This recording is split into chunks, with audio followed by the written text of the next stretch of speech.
want to make a few quick points on why this wasn't an insurrection, and also support Jack Smith on this point, on why he didn't charge Trump with insurrection. So 2 days before January 6th, Trump personally authorized the use of up to 20,000 National Guard's troops, okay? On January 5th, he put out a statement, and he said this on CNN's town hall. He told it to Caitlin Collins. He put out a statement: stay peaceful, remain peaceful, respect our law enforcement, and respect our Capitol Police. Trump didn't actually tweet that. His chief of staff did. Oh, okay. And Trump did not authorize 20,000 troops. In fact, to the opposite, his defense secretary, Chris Miller, published a memo on January 4th that explicitly said that no National Guard troops could provide any assistance whatsoever, including equipment or even intelligence, to the Capitol Police. Well, I disagree, and you could listen to Kash Patel's testimony to the Colorado court. Yeah, well, I'm not believing anything Kash Patel says, first of all. And secondly, I've got the document. I mean, the whole world has seen it. You know, Chris Miller's document saying, you know, National Guard, you may not show up, is absolutely unambiguous. And he was the Secretary of Defense. That day, he was authorized. That day, they authorized up to 350 troops from the D.C. area, I believe. Nope. But prior to that day, okay. All right, so Kash Patel's a liar, I guess. Yes, we'll pin it absolutely. Absolutely. Right. And like I said, I've got the memo. I've got the memo. Wait, lastly, Kash Patel's also behind, you know, he's part of this whole 2,000 mules thing. I mean, you know, the lies. Well, anyway, back to you, Chad. Kash Patel lied to the Colorado court. Why haven't they charged him with? You'd have to ask the Colorado court. I have no idea. Oh, okay. If he's such a liar, why haven't they charged him? You know, I don't even know that he actually said that to the Colorado court, Chad. All I have is your assertion of it. But the fact of the matter is that the Secretary of Defense, working for Donald Trump, the acting Secretary of Defense, Chris Miller, issued a memo, and I encourage you to look for this memo on the internet. You can easily find it. Issued a memo on January 4th saying there will be no participation by the National Guard in any defense of the Capitol. In fact, I think I've got it here, and I'll read it to you. I mean, it's okay.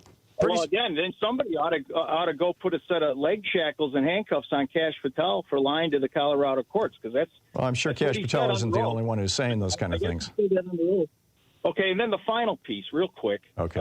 And I enjoyed talking with you. Nobody, including yourself, and I watched the sham cable show, the January 6th hearing. Not one time did I heard you or anybody else mention Trump saying that we're going to go peacefully and patriotically let our voices be heard. Not once. I've never in the past year. I've never heard you say that, and I've never heard MSNBC say that. And the January 6th committee never once showed that clip. Here is the memo from Christopher Miller, the acting Secretary of Defense. It's dated January 4th, 2021. If you just plug in Chris Miller January 4th memo, you'll find it real quickly on the internet. Memorandum for Secretary of the Army, employment guidance. This memorandum responds to your January 4th memorandum regarding the District of Columbia request for National Guard support in response to planned demonstrations on January 6, 2021. You are authorized to approve the requested support subject to my guidance below and subject to consultation with the Attorney General as required by Executive Order 11-485. So he says, you're authorized to do this. So that's probably what Kash Patel was saying. But with these caveats. Now, here are the bullet points. Without my subsequent personal authorization, the National Guard is not authorized the following. Number one, to be issued weapons, ammunition, bayonets, batons, or ballistic protection equipment such as helmets and body armor. So, number one, you've got to, if you're going to help the Capitol Police, you've got to do so basically naked. You got to do so in your street clothes. Number two, to interact physically with protesters except when necessary in self-defense or defense of others, consistent with the DNCNG rules for the use of force. Number three, to employ any riot control agents. You may not control the riot at all. You may not use tear gas or anything like that. Number four, to share equipment with law enforcement agencies. You may not help the Capitol Police. Number five, to use intelligence, surveillance, and reconnaissance assets or to conduct ISR or incident awareness and assessment activities. In other words, you may not help the Capitol Police when they're under attack and by providing them with any information at all. Number 6, I think I'm up to employ helicopters or any other air assets. You may not use your hardware. Number 7, to conduct searches, seizures, arrests, or other similar direct law enforcement activity. You may not help in any way in the form of what could be called law enforcement. And finally, to seek support from any non-DC National Guard units. And you may not even get help from, because you'll recall, you had the Republican governor of Maryland was trying to deploy his National Guard to Washington, D.C., and the Secretary of Defense, Chris Miller, prevented it from happening. The memo says, in all these cases, the D.C. National Guard will remain under the operational and administrative command and control of the commanding general of the DCNG, who reports to the Secretary of Defense through the Secretary of the Army. In other words, to me. You may employ the DCNG Quick Reaction Force only as a last resort and in response to a request from an appropriate civil authority. So, there you go. I mean, I just read you the whole memo. Okay, I think you're missing my point. My point was that Trump was of the mindset, and this is what we're getting back to, of the mindset of whether he was able to carry that out, whether that order was ever to be carried out or not. My point, and I'm trying to make it, is I'm trying to illustrate the mindset of this whole insurrection. You mean when he said you got to fight like hell or you're not going to have a country anymore? Well, let's go back and we can go through all. I'm not going to go through any of it, Chad. You've made your point. I've made my point. I'm going to move along. In addition to bringing you the Thom Hartmann Program here on Free Speech TV and Video Media Online, we also have a whole set of ways you can interact with us and tools you can use to spread the word about the importance of democracy and the threats to it in our republic. First, there's your daily homework. Sue Nethercutt puts together a daily email newsletter that has a link to every story I discuss on the air, so you can find my sources and you can share them with your friends. It's free and you can sign up at thomhartmann.com. Second, I publish my daily take every day over at the hartmannreport.com website. That's also free if you want the daily 5 days a week rant in your inbox. No ads either. Third, we have the podcasts. There's the free 1-hour version of our daily show that's advertising supported. You can find that wherever you get your podcasts normally. And then there's also the podcast of the entire 3-hour show with no advertisements, and that's available by subscription over at thomhartmann.com. So check them all out at thomhartmann.com and hartmannreport.com.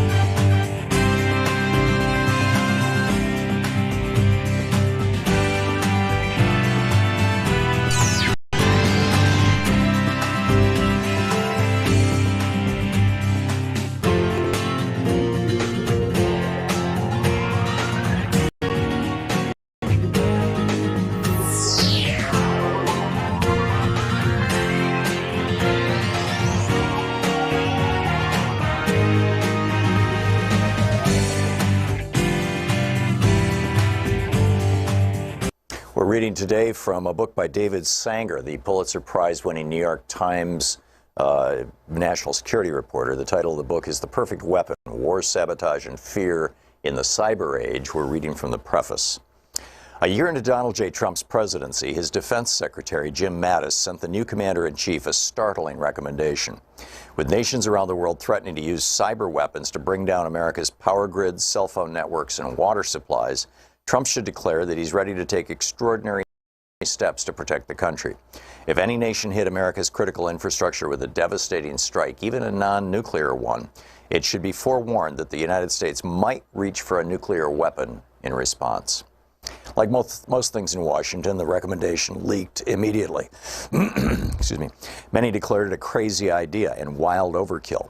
While nations had turned their cyber weapons against each other dozens of times in recent years, no attack had yet proven to cost a human life, at least directly. Not the American attacks on Iran's and North Korea's weapon programs, not the North Korean attacks on American banks, a famed Hollywood studio, and the British healthcare system, not the Russian attacks in Ukraine, Europe, and then at the core of American democracy. That streak of luck was certain to end soon, But why should Donald Trump or any of his successors take the huge risk of escalating a cyber war by going nuclear? The Pentagon's recommendation, it turned out, was the prelude to other proposals delivered to a president who values toughness and America first to use the nation's powerful cyber weapons far more aggressively. But it was also a reminder of how quickly the fear of devastating cyber attacks has moved from the stuff of science fiction and die-hard movies to the center of American defense strategy. Just over a decade before, in 2007, cyber attacks were missing entirely from the global threat assessment that intelligence agencies prepare each year for Congress. Terrorism topped that list, along with other post-9/11 concerns. Now that hierarchy has been reversed. For several years, a variety of cyber threats, ranging from a paralyzing strike on the nation's cities to a sophisticated effort to undercut public confidence in its institutions, has appeared as the nation's #1 threat on the list. Not since the Soviets in 1949 had the perception of threats facing the nation been revised so quickly. Yet Mattis, who had risen to 4-star status in a career focused in the Middle East, feared that the 2 decades spent chasing al-Qaeda and ISIS around the globe had distracted America from its most potent challenges. Great power competition, not terrorism, is now the primary focus of U.S. national security, he said in early 2018. America's, quote, competitive edge has eroded in every domain of warfare, including the newest one, cyberspace. The nuclear strategy he handed Trump gave voice to an inchoate fear among many in the Pentagon that cyber attacks posed a threat unlike any other, one that we had completely failed to deter. The irony is that the United States remains the world's stealthiest, most skillful cyber power, as the Iranians discovered when their centrifuges spun out of control, and the North Koreans suspected as their missiles fell out of the sky. But the gap is closing. Cyber weapons are so cheap to develop and so easy to hide that they've proven irresistible. And American officials are discovering that in a world in which almost everything is connected, phones, cars, electrical grids, and satellites, everything can be disrupted, if not destroyed. For several years, the thinking inside the Pentagon was that only nations with nuclear weapons could threaten America's existence. Now that assumption is in doubt. In almost every classified Pentagon scenario for how a future confrontation with Russia and China, or even Iran and North Korea might play out, the adversary's first strike against the United States would include a cyber barrage aimed at civilians. It would fry power grids, stop trains, silence cell phones, and overwhelm the internet. In the worst-case scenarios, food and water would begin to run out, hospitals would turn people away. Separated from their electronics and thus their connections, Americans would panic and turn against one another. The Pentagon is now planning for this scenario because it knows many of its own war plans open with similarly paralyzing cyber attacks against our adversaries, reflecting new strategies to try to win wars before a shot is fired. Glimpses of what this would look like have leaked out in recent years, thanks partly to Edward J. Snowden, partly because of a mysterious group called the Shadow Brokers, suspected of close links to Russian intelligence, obtained terabytes of data containing many of the tools that the National Security Agency used to breach foreign computer networks.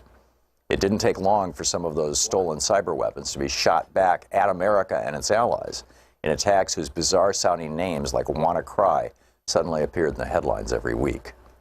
Yet the secrecy surrounding these programs obscures most public debate about the wisdom of using them or the risks inherent in losing control of them. The government's silence about America's new arsenal and its implications poses a sharp contrast to the first decades of the nuclear era. The horrific scenes of destruction at Hiroshima and Nagasaki not only seared the national psyche, but made America's destructive capabilities, and soon Russia's and China's, obvious and undeniable. Yet even while the government kept the details classified, how to build atomic weapons, where they are stored, and who has the authority to order their launch, America engaged in a decades-long political debate about when to threaten to use the bomb and whether to ban it. The book, The Perfect Weapon by David E. Sanger.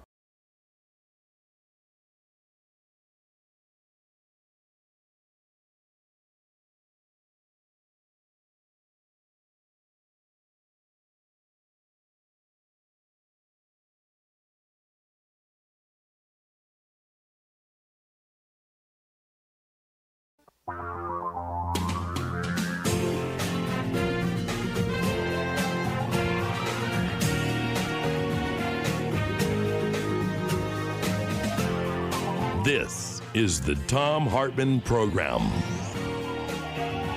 TGIF, Shabbat Shalom, Juma Mubarak. It is Friday. It is the end of the week. It's Anything Goes Friday. It's you and me for the next 3 hours. Whatever's on your mind, feel free to give us a shout. Wow, you saw the State of the Union address last night? If you didn't, you missed something extraordinary. I mean, Dark Brandon showed up, and anybody who says this guy is too old and Sean Hannity is worried that Joe Biden was too amped up. Oh, yeah, in Sean Hannity's mind, Biden was going to kind of go out there with a walker, right? And See you all tonight, but I'm not sure. I think it's past my nap time, so we'll talk later. I mean, clearly he was expecting something like that, but it's not what he got. Joe Biden just took it to them, and a fine thing it was. Just a fine thing it was. Some of my favorite moment was when he pulled a switcheroo on Marjorie Taylor Greene. She was wearing this clown outfit, including a cap that said "Make America Great Again 2020," which is against the rules of the House. You don't wear political and campaign material into the House when it's in session. But she did it anyway because she's trash, right? I'm not calling her trailer trash anymore because, good people live in trailers. Like I said yesterday, Louise and I lived in a trailer for 3 years. Our youngest daughter was born in one. But wow. So anyhow, she was there, on behalf of this young woman who was killed by an undocumented alien. Biden referred to him as an illegal, which has pissed off a few Democrats. But hey, get over it. She started yelling at him, say her name, and he did. And he turned to her parents and said, I lost a child too. I know how hard this is. At the time that she was trying to shout over him. I mean, what a complete ass. It's just incredible. The right-wing take on it is hilarious too. The Washington Examiner, the headline, these are headlines from The Writing, thewriting.com. A small speech by a shrinking president. Right. Biden, this is from National Review, Biden loudly panders to his progressive base. Washington Stand, the lies and myths in Biden's 2024 State of the Union address. Wall Street Journal, Biden's partisan state of disunion. The Daily Caller, Biden focuses on issues Americans care least about in his biggest speech of his presidency. PJ Media, Biden's handlers really overshot his State of the Union uppers dosage. Right. The only guy we know of who snorts Adderall is Donald Trump and his son Don Jr., if the news reports are to be accurate. Speaking of Trump, by the way, he just posted a $91 million bond so that he can appeal the E. Jean Carroll verdict. This is going to get interesting. The bond was actually paid out by Chubb, the big insurance company, which means that Trump had to give them $10 million or thereabouts that he'll never get back. It's like posting with a bail bondsman, which means that when Trump refuses to pay, Chubb is going to get screwed. That's going to be interesting. Anyhow, back to the State of the Union. By the way, I neglected to give you an outline of the program today. We've got first of all, the State of the Union, of course. And how Trump ends Social Security. That is my op-ed today, and the crazy alert about Hannity. In the second hour, Russians are intervening in our election. Yes, they are right now, and the New York Times actually outed this. It's an amazing story. I'm surprised it's not getting more national coverage. And a Geeky Science, a health alert. Oscar Mayer's getting serious about plant-based foods. Oscar Mayer, really, the meat company? And in the third hour of our program, a Republican senator is blocking a conservative colonel's promotion because he criticized racism in 2020. Honest to God, Republican senators now are defending racism and are offended when someone says, please don't be racist. I'll tell you about that in the third hour. And ADHD, study the lives of other unique people in our third hour. So a lot to talk about. Biden was just trolling the hecklers last night. He said, in November, my team began serious negotiations with a bipartisan group of senators. The result was a bipartisan bill with the toughest set of border security reforms we've ever seen. At which point, classless Republicans in the in the chamber started yelling no and booing. And so Biden goes, "Oh, you don't think so? You don't like that bill, huh? The conservatives got together and said it was a good bill. I'll be darned. That's amazing." And then as they're trying to heckle him, he points out, he says, that bipartisan bill would hire 1,500 more security agents and officers, 100 more immigration judges to help tackle the backlog of 2 million cases, 4,300 more asylum officers, and new policies so they can resolve cases in 6 months instead of 6 years. Now, what are you against? At which point they shut up. Mike Johnson had declared that the bill on the border wall, Ukraine and the Middle East, was dead on arrival.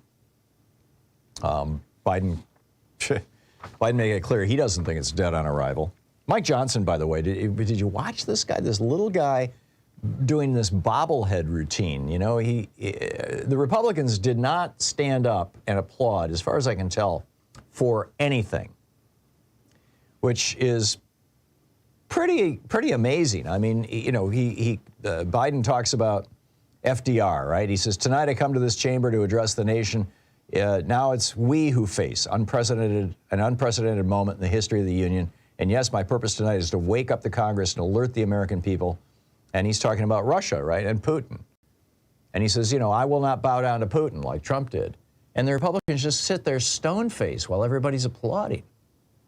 The Republicans are now overtly, explicitly, publicly embracing a dictator with nuclear weapons. How did this happen? Oh, I get it. And Putin now, basically, Putin's trolls own social media. And he says, if anybody thinks Putin will stop at Ukraine, I assure you he will not. But Ukraine can stop Putin if we stand with Ukraine and give them the weapons they need to defend themselves. And again, Mike Johnson, not saying a word, not applauding, nothing. It's really quite remarkable.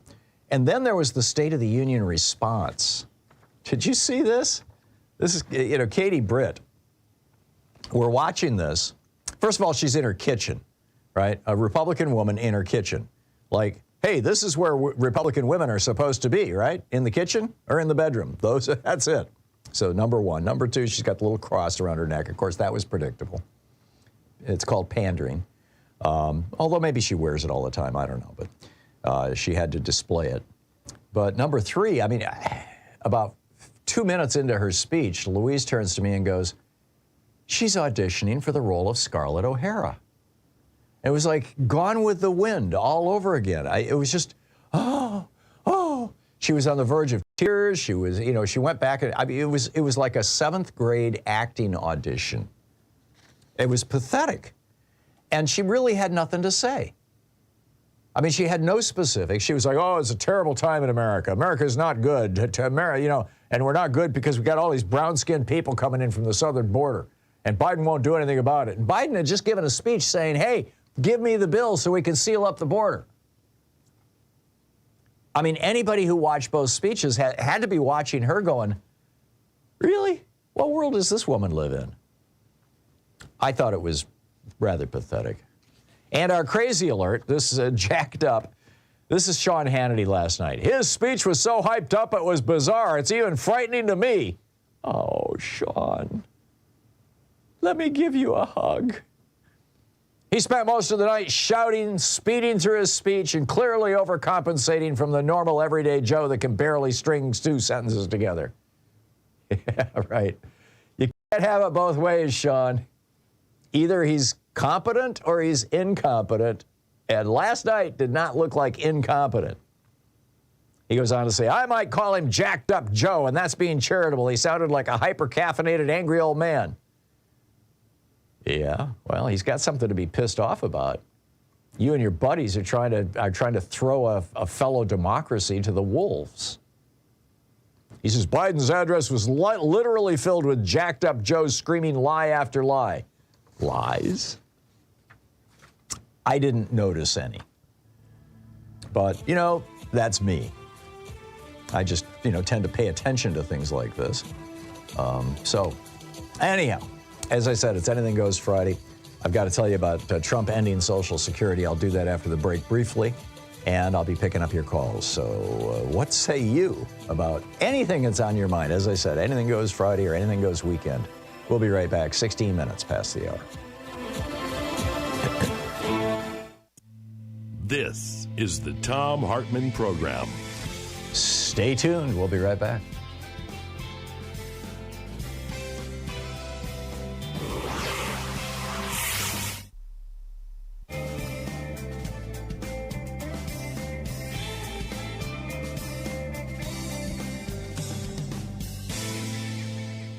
And welcome back, Denise in Folsom, California. Hey, Denise, what's on your mind today? What's on my mind today? Well, the first thing I want to say is the other day I watched President Obama honoring Joe Biden when he was vice president to the Medal of Freedom. And I love watching that over and over because my heart melts every time Obama describes Biden. And that's the kind of person we need to lead our United States. Yeah. And I'm just so proud that we have a man like him that could reflect to our youth. My second thing is, and then I don't want to talk about Katie Britt because we all know what she's like, so I won't even go there. Your wife said it perfectly. She's trying to win an Oscar, or she was doing story time. I don't know which one. Yeah. But this is a line that I love to describe Donald Trump as, and it's from the movie The Hustler with Paul Newman, which I watched the other day. And Paul Newman plays Eddie, and he stands up to Bert, and he says to Bert, "Who you ever cared about. It's just win, win, win. That's an important thing. You don't know what winning is about because you're a loser. You're dead inside, and you can't live unless you make everything else dead around you." Wow. When I watched that movie the other day and heard that line, Tom, I was like, oh, my God, that's what hate is all about, is being dead inside. It's a perfect description of Donald Trump. Isn't it? Yeah. Isn't it? And Paul Newman said it perfectly, better than I could. But when I heard that, my husband and I watched this movie over and over, but for some reason, it really hit, and it was like, that is what hate is all about, is there's something dead inside of them. Yeah, yeah. And they want to kill it in all the rest of us. If there's a spark of joy, Trump wants to stomp on it. Sorry. I know. Don't you just love? I mean, Paul Newman is one of the best, and he won an Oscar for that. But it hurts me that there's so much hate. But yeah. Joe Biden, I couldn't sleep last night. I called all my friends back east they're all in New York and stuff. And I'm like, can you believe this? We were all on cloud nine. And Tom, I have faith that this is going. The people are waking up, and I'm trying to talk to the youth. My daughter's 23, and I'm trying to let her know what history is all about. And thank you for teaching us more about history all the time, because the youth right now doesn't know what happened in the 40s and the 50s and the 60s. Yep. Or the 70s and 80s. Yeah. Reagan turned they don't know the around. Years, yeah. And so my daughter's in criminal justice, and she's learning all of this stuff, and I'm like, it's so important. And I'm praying for Adam Schiff in California. Yeah. I am praying for him. But I just want to share that with you, that what Obama said, the Medal of Freedom for Joe Biden, incredible, and that line from The Hustler. Yeah, no, it's great. And I think the odds of Steve Garvey getting elected to the United States Senate from California are pretty slim. I mean, even though he's... Well, this is something really funny, Tom. My husband is a sportaholic, and he says, well, let me tell you why he's a Trumpster. He was married to the most beautiful woman for years, had 2 affairs, and breeded more children, and that is a Trumpster. So he's got 2 out-of-wedlock kids, Steve Garvey? Yeah, I do not know. My husband knows everything about sports. So there's your Trumpster. Of course. Hey, have a good weekend. Thanks, Denise. You too. Thanks for the call. Bye-bye. And thanks for watching us on YouTube. That's amazing. 20 minutes past the hour, back with more of your calls right after my brief rant about Trump and Social Security. I'll be with you in 60 seconds. Stay with us.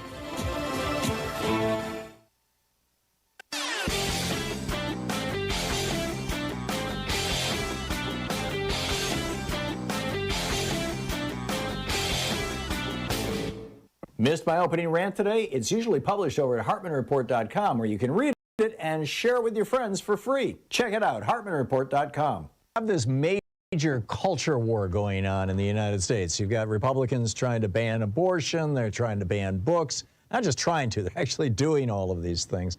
Banning books, banning trans girls in sports, attacking basically the entire queer community. Whatever they can to try to sow division and hate, promoting Nazi memes, talking about how, Jews are paying to have black and brown people replace white people and all this kind of stuff.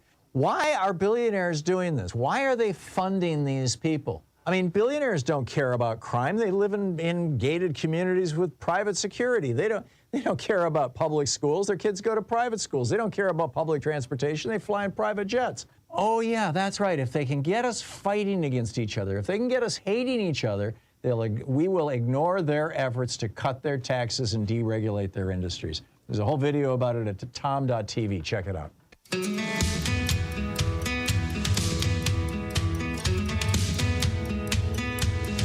22 minutes past the hour. So my op-ed today over at HartmannReport.com.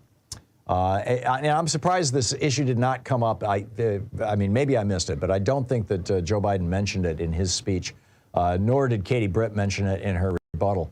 And that is that Donald Trump has promised to end Social Security, essentially.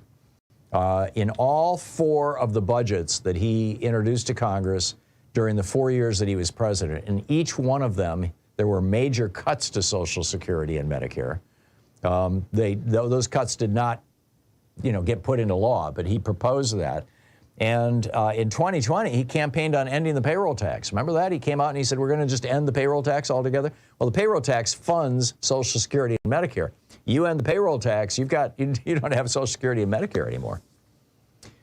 So number one, Trump wants to gut Social Security. Number two, the Republican Study Committee, which has 175 of the 219 Republican members of Congress, released their annual budget last summer, and they call for draconian cuts in Social Security. In fact, they say that the reforms in the RSC budget would not affect benefits for any senior in or near retirement, ... But anybody else? You are SOL. In other words, quote, the system is broken and we're going to gut it, but not for the older voters the GOP needs. They're just going to stick it to the millennials, the Gen Z, and Gen X with the right? Similarly, Project 2025, this nearly 900-page right-wing blueprint for gutting the American middle class, ending voting rights, imposing Christianity on all Americans, killing public schools, and ending women's abortion and birth control rights, also has Social Security in its crosshairs. In fact, they note in Project 2025, it says existing statutory language in the Social Security Act does not prohibit non-public organizations from administering the program. In other words, the big banks could take over Social Security right now. You don't even have to change the law. All you need is Donald Trump as president to wave a wand and make it happen. And then those big New York banks can skim billions off the top of the trillions in the Social Security Trust Fund and share that money with their CEOs, their stockholders, and, with the members of Congress that they have bribed and the judges that they have bribed. I mean, Citizens United made that all legal, right? Medicare Advantage scammers are doing that right now, paying off Congress like there's no tomorrow. 13 years ago, I debated Stephen Moore on this program about Social Security, and he kept calling it a Ponzi scheme and saying Americans, let Americans own their own money. In other words, just 401ks is his solution, right? Everybody should have a 401k, right? Well, everyone should have a 401k or something like it. I mean, everybody should be saving money, but that's not how it works when you're living on the edge, which is the case for more than half of Americans. More than half of Americans live paycheck to paycheck. Other Republicans on this issue, Nikki Haley came right out and said that the retirement age of 65 is way too low. Apparently, she doesn't know it was raised to 67, 2 years ago by Ronald Reagan. He kind of reached out of the grave and did that. I mean, it was passed in 1986, I believe it was. Vivek Ramaswamy wants to fire 75% of the employees in the Social Security Administration, which means that nobody would ever be able to sign up again. Chris Christie says, we got to deal with this. Ron DeSantis 3 times voted to raise the retirement age to 70 and privatize the system. Senator Rick Scott wants to sunset it after 5 years. And as I mentioned, Trump proposed 4 different times to gut Social Security in each one of his budgets when he was president. Now, on the Democratic side, Bernie Sanders has proposed a new law he calls the Social Security Expansion Act.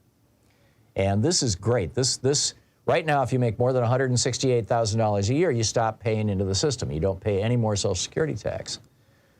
So Bernie's proposal basically is have the millionaires and billionaires and even $200,000 a year heirs, have them all pay into Social Security like everybody, like bus drivers and cops do, and also impose Social Security taxes on the types of income that wealthy people get, which is mostly dividends and capital gains. And you'll have enough money in the system to give everybody on Social Security in America a $2,400 a year raise and keep the system solvent for the next 75 years. So call your members of Congress, 202-224-3121, and tell them, please support Bernie Sanders' Social Security Expansion Act. It's a big deal. Obviously, it's not going to pass this year because of the House of Representatives is controlled by a troglodyte, a miniature one. But, let's set this up for next year by getting a lot of support for it now. You're listening to the Thom Hartmann Program. Call 202-808-9925. And that said, I'll pick up your calls on the other side of this break. It's 27 minutes past the hour.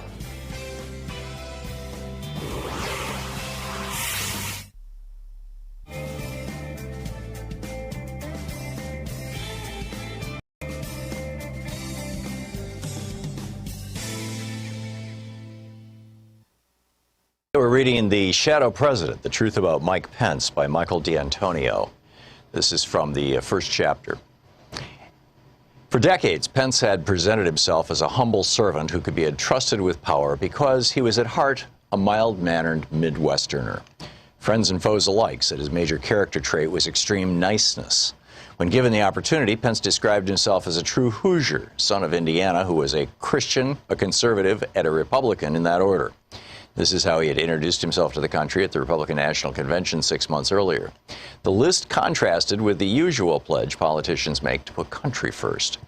This is what President Obama did after the 2016 election when he said, "We are not Democrats first, we are not Republicans first, we are Americans first." The vice president's self-declared identity revealed both his priorities and the source of his power. For 30 years, he had helped lead the Republican Party into a closer alliance with preachers who were turning evangelical Christianity from a religion into a political crusade that engaged in a culture war with non-believers. The aim of many was to destroy abortion rights, roll back the equality gained by gay citizens, and prepare the nation for the second coming of Christ. Pence and others used martial metaphors and considered themselves warriors of the Christian right, both besieged and called upon to fight. Quote, "Those who would have us ignore the battle being fought over life, marriage, and religious liberty have forgotten the lessons of history," said Pence in 2010. "America's darkest moments have come when economic arguments trumped moral principles." Pence's allies in his war included hugely wealthy donors who, despite their vast wealth accumulated at a time of historic inequality, also posed as victims. As libertarians in the mold of Ayn Rand's cardboard characters, they felt inhibited in the pursuit of even greater riches by a government that imposed foolish regulations and would redistribute their wealth to the supposedly indolent poor. Starting with this perspective, they denied the science behind environmental protection, demanded tax cuts for themselves, and insisted on massive reductions in programs serving anyone who wasn't rich. The victimhood claimed by both the libertarians and the Christian right permitted the construction of an alternative reality that denied their own power and masked their ambition to make politics and culture conform to an ideology that included white Christian supremacy and predatory capitalism. It also denied the progress they had made in their construction of their own political might.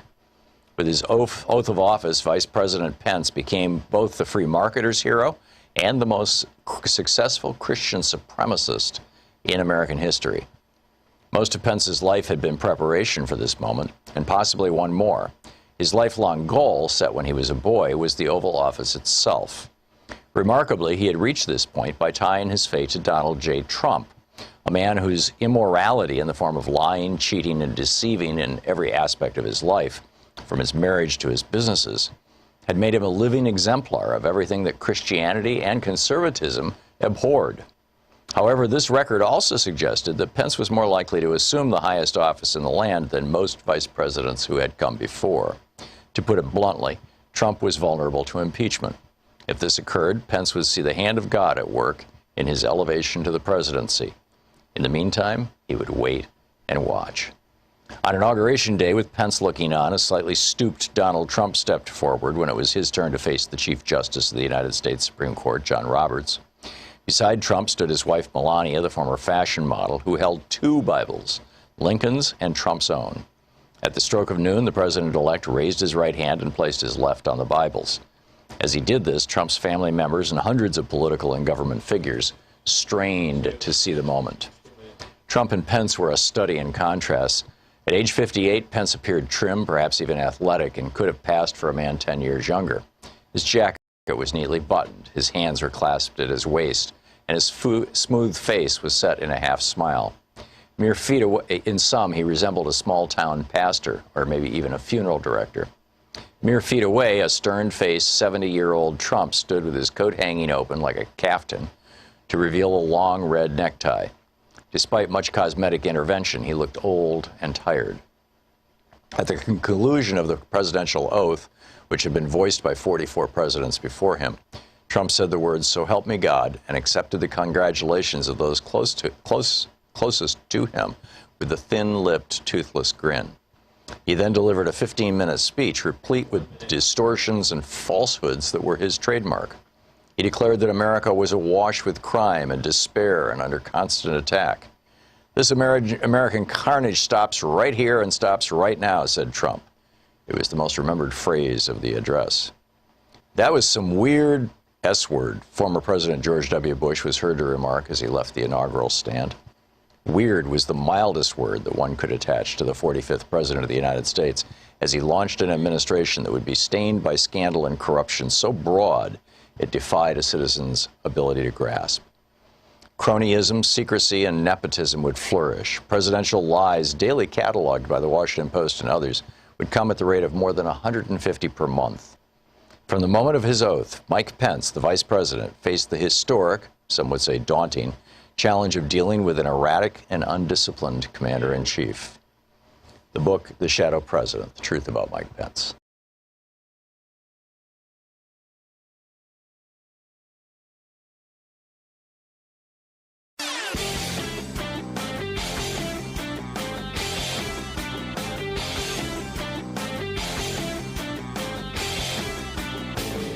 Did you know that every weekday we send out an email before the show giving you all the topics coming up so you can be fully informed and ready to interact with our program? Or that after the show we send out Sue's Stack, a list of every topic I've discussed along with clickable hot links to every source of information I've shared with you on the air? It's all completely free and available over at thom.tv, THOM.tv. Check it out.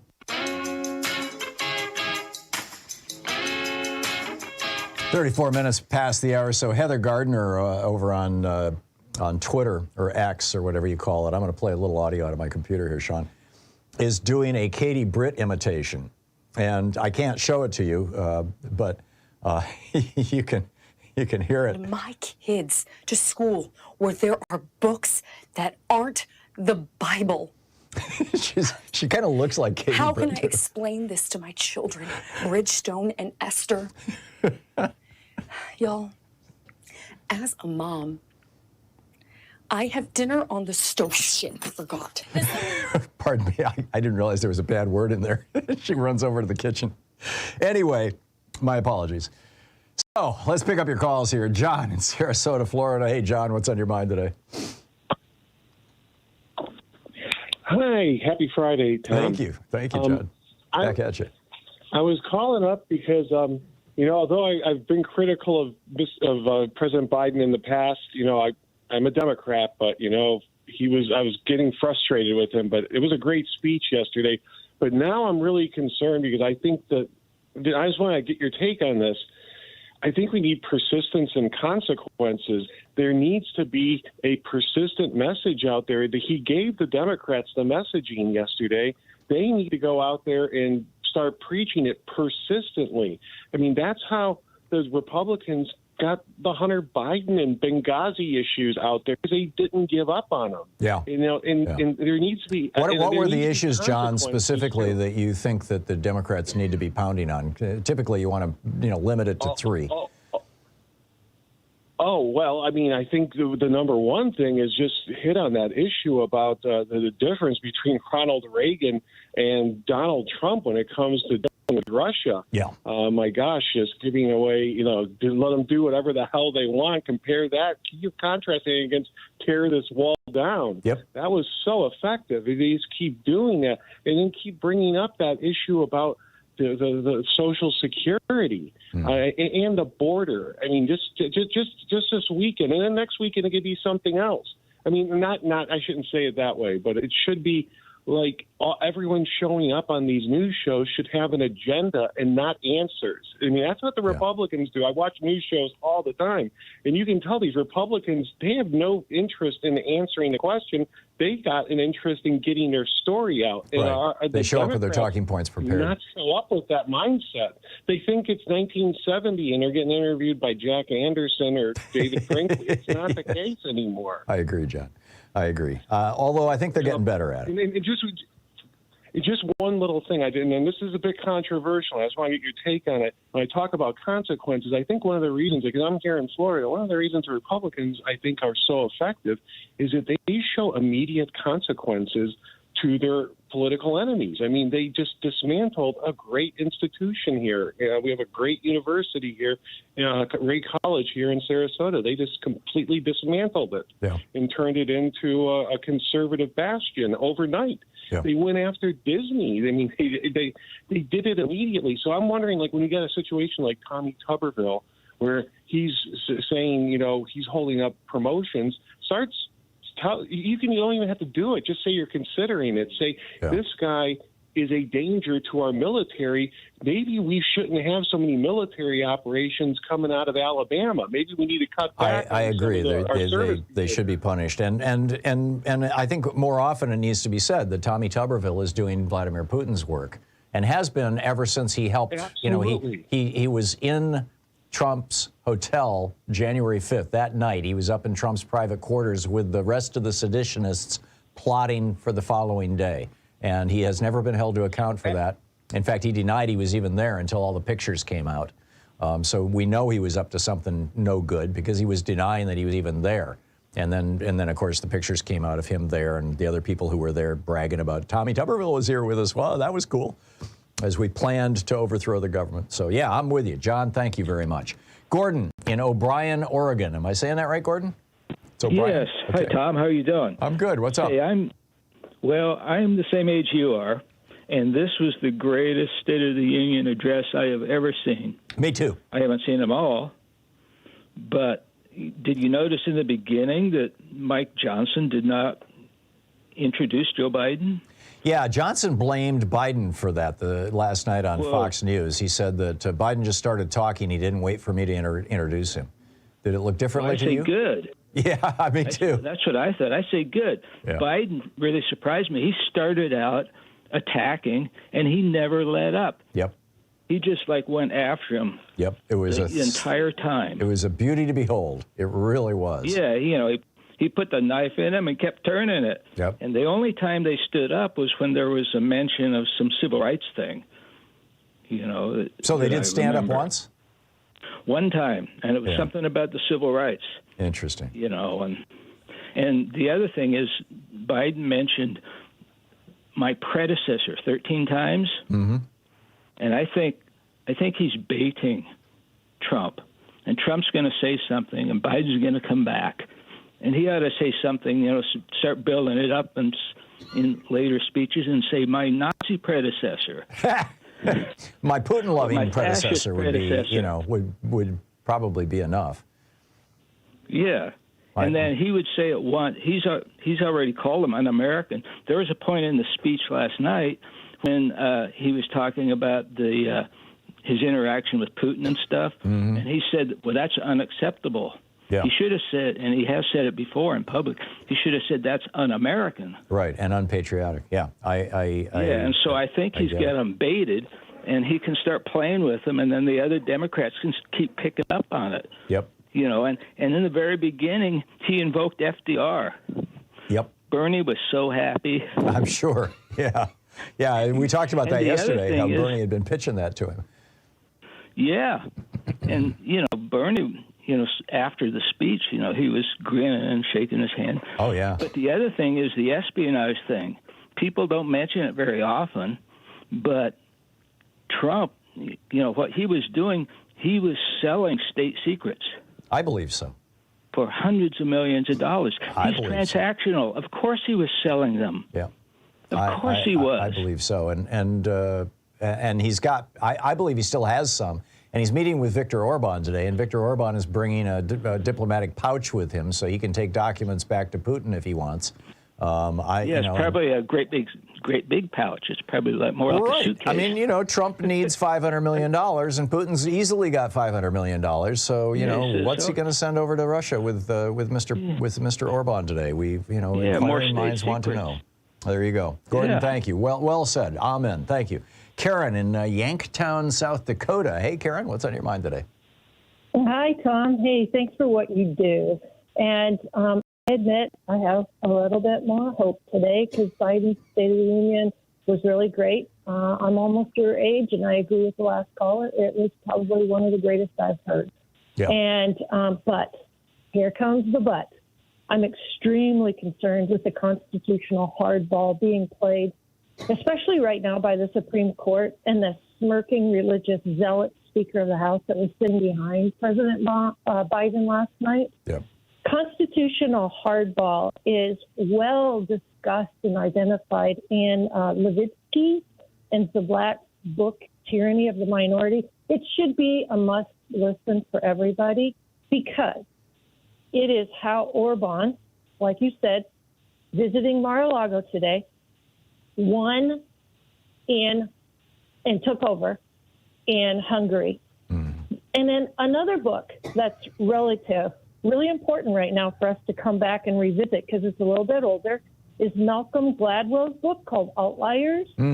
Because Trump is an outlier in terms of all the thousands of judicial cases that he's had, many of them frivolous, which you're not supposed to get to do. I mean, look at 60 cases in the 2020 election and stuff. So what I'm saying is we are at risk of constitutional hardball overturning our democracy in an autocracy. And I think Mike Johnson, especially on January 3rd and January 6th, could make a huge difference because of the constitutional gaps that we have. Yeah. And it could easily end our multiracial democracy, which we haven't had for very long. We've only had it since the Civil Rights Act, the Voting Rights Act in '65, and they've been weakening that through the Supreme Court for years now. Yeah, no, and John Roberts, I mean, gutting the Voting Rights Act, saying, well, we don't have racism in America anymore. Look, we had a black president, so it's all over. I'm with you, Karen. Thank you. What an amazing time we live in, huh? I mean, we're so privileged, actually, to be alive in this moment. Every day I wake up going, wow, thank you for this day. We'll be right back with your calls. Stay with us. You're listening to Thom Hartmann. Visit ThomHartmann.com for audio and video archives. I sense a change in the air here, a political change in America. I think this is a very positive moment. What say you?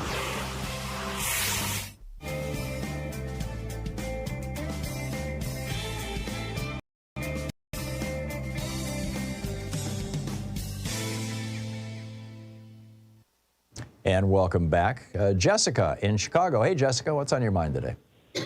Hi, Tom. Thank you for being here for us. Yes, last night's speech was extraordinary. So incredible. I loved everything Biden said and how he went after the Republicans. He went after the Supreme Court.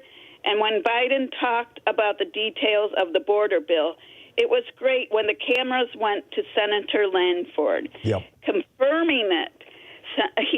He even mouthed, "It's true," and nodded, agreeing with Biden.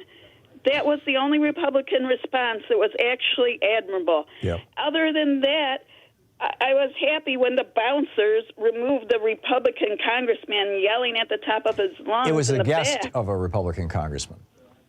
Yeah, they got him out of there. Yep. And I have a bumper sticker and T-shirt slogan for Ziggy that will sell out. I would wear the T-shirt, and I would actually put the bumper sticker on my car. And it was my favorite line that Biden said, "Billionaires, pay your fair share." And that was my favorite line. Yep. And we need to get that message out. This country is for us to fight for it, too. That one caller said how all of us need to fight for it. So I would be so happy. Biden, I was amazed. Billionaires, pay your fair share. I can't think of anything better. Yeah. No, he took names and kicked ass last night. I mean, there's just no other way to describe it. Jessica, thank you. Spot on. And hopefully Ziggy is watching or listening and got the message, because over at nbribes.com, he's got quite a collection there. Jessica, thank you. Yes, I'd wear it in every color. There you go. Good talking to you, Jessica. Thank you. Bettina in Santa Rosa. Hey, Bettina, what's on your mind today? Hi, Tom. Hey. Motivated by you, I called my representative's office yesterday and asked him that he please support H.R. 671, Social Security Enhancement and Protection Act. And he said yes. It took me a whole whopping 3 minutes for the whole call from beginning to end. I want to encourage all your listeners to please do that. Call your representative's office. That's great. Who did you call again, Bettina? My representative's office, the switchboard. No, who's your representative that you called? Representatives, yes. So, and then it took me 3 minutes. It took me almost 3 minutes to well do a done. whole call beginning to end. Well done. Very, very good. Glad it worked for you, and thank you for the call, Bettina. Maverick in Edmonds, Washington. Hey, Maverick, what's on your mind today? Oh, Tom, you called Marjorie MTG trash and what's his name, Johnson troglodyte? Yeah.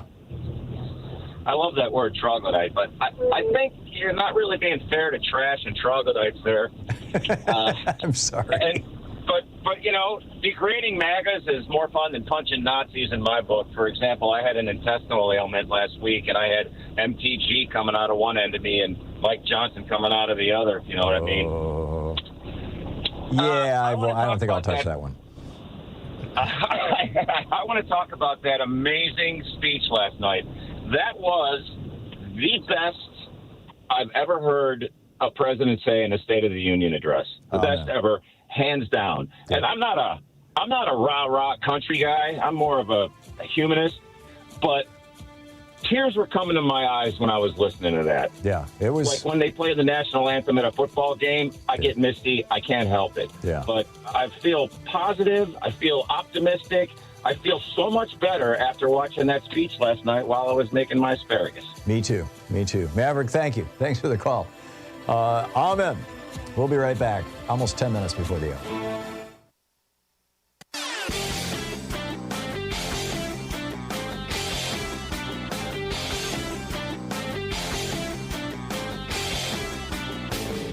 Hey, thanks so much for sharing our program and for reaching out to our stations and sponsors and letting them know that you're listening. It really means a lot to us. So a lot of people are wondering, why is it in America that we can't have nice things? Why don't we have, the same things every other democracy has? Every other democracy in the world has a national health care system of some form, and everybody is covered. We don't. We've got 27 million uninsured people and over 100 million underinsured people. Why is that? Why is it that every other country in the world offers college education very inexpensively, if not for free, and for here you go to debt? Why is it that we've got our public schools crumbling and other countries are doing well? Why is it that we've got Medicare being taken apart by this Medicare Advantage scam and nobody will do anything about it? Well, it turns out the reason why it boils down to one thing, one Supreme Court decision, Citizens United, legalizing the bribery of our politicians. There's a whole rant about this over at HartmannReport.com. I think you're going to find it very, very useful. Check it out.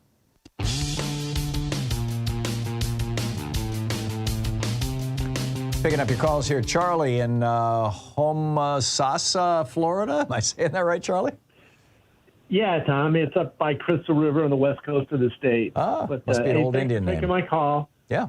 Yeah, it's an ancient site around here. But anyway, thanks for all the stuff you do. I support you in all your efforts to educate the public on what's really going on behind the scenes. But, you know, I had 2 points I wanted to make. The first was with the Supreme Court considering presidential immunity, which is a ridiculous idea. We don't live in a monarchy. Right. The other thing that happens is even if they say no, you know, a president doesn't have full immunity and Trump gets reelected and he pardons himself, what's the difference? So right. I think we need to address the idea that a president can't pardon himself. I don't know how you'd make that change. Yeah, although Nikki Haley promised that she would pardon him if she got elected. But, you know, yeah, she's gone now, so I agree, Charlie. But, you know, the Supreme Court is going to hold that card close to their vest until, you know, the time that it drops in their lap. Hopefully it won't happen, in the next year. Let's see what happens there. I mean, the other thing that I wanted to get your feedback on regarding aid to Ukraine, which if we don't give them aid and they fall, I mean, it's got a little, like you were saying earlier in the show, it's going to be the beginning of World War III. Yep. To World War II. FDR had the same type of Congress he was dealing with in a lot of ways where they didn't want to get involved in a war, and he came up with a Lend-Lease program. And they went crazy, by the way, when he did that. The Republicans were furious. Half the speech, well, not half, but maybe 20% of the speeches in Rex Stout's illustrious Dunderhead book are condemning him for loaning, you know, the military weaponry and ships to England. So I think we should go down that road because unless they get what they need, you know, they're gonna go after parts of Poland, and you know we need to step up and prevent World War III. Well, there's a discharge petition floating around, and maybe they'll be able to bring that out in the next week or two. And Biden may be doing some things in the background that we're not aware of. I just don't know, but I would like to see him. I'm just not sure what his options are at this moment. But what we really need is for Congress. Know if the president has the. I'm sorry. Go ahead. No, we really need the House to pass the damn bill that passed the Senate. It's just that simple, and that's what Biden was calling for last night. Yeah, let's hope they do what needs to be done. But if not, you know, maybe there's some power the president has that is rarely used that gives them the ability to do a Lend-Lease type of a program. Yeah. One way or the other, we got to support Ukraine. Amen. Amen. Charlie, thank you very much. Regina in Chicago. Hey, Regina, what's up? Hi, Tom. So glad to get through. I was telling your screen, I woke up so happy. Yeah. Not heavy in my heart. Yeah. That speech was the mental health fix that we all needed. Pick me up. Yeah, pick me up that we needed. There you go. You know, I've been wanting to call on Fridays, but then I get busy and can't get through. And one thing I wanted to address, it was so refreshing for our president to be so on point. Yeah. You know, everybody was all worried about his age and his this and how he's going to act. You know, this country doesn't respect our seniors. You're right. And we have always worshipped youth, I think. For them to sit there in that great hall and not stand and be for just the general thing for our country. Yeah. It angered me. That was the one thing that angered me last night. Yeah. The selfishness. Oh, when he called out Putin and the Republicans refused to applaud. I mean, that was shocking. Yeah. Yeah. The Republican Party is dead. The anger the dumbness that they showed. You know, you got to be pretty stupid to be on TV and to sit there and you can't stand up and you know, be for your country. Yeah. Just on a generic subject. And so to that point, I wanted to let you know about my auntie, who will be 100 years old this year. And she's so on point and so with it, knows everything. used to be a superintendent of one of the largest school systems in the country. Yeah, Louisa's mom is 95, and she's as lucid as I am. It's amazing. Yeah. Yeah. Age doesn't need to slow people down. It really doesn't. And I'm so glad that what he did last night shut up so many people on the other side that don't have the good common sense to be respectful of how many seniors are in this country right now. Right. No, and they disrespect us every day by bombarding us with telemarketing. Your phone just started breaking up, Regina. I'm having a hard time. Oh, did it? Oh, now it's okay. How about it? You want to say that again?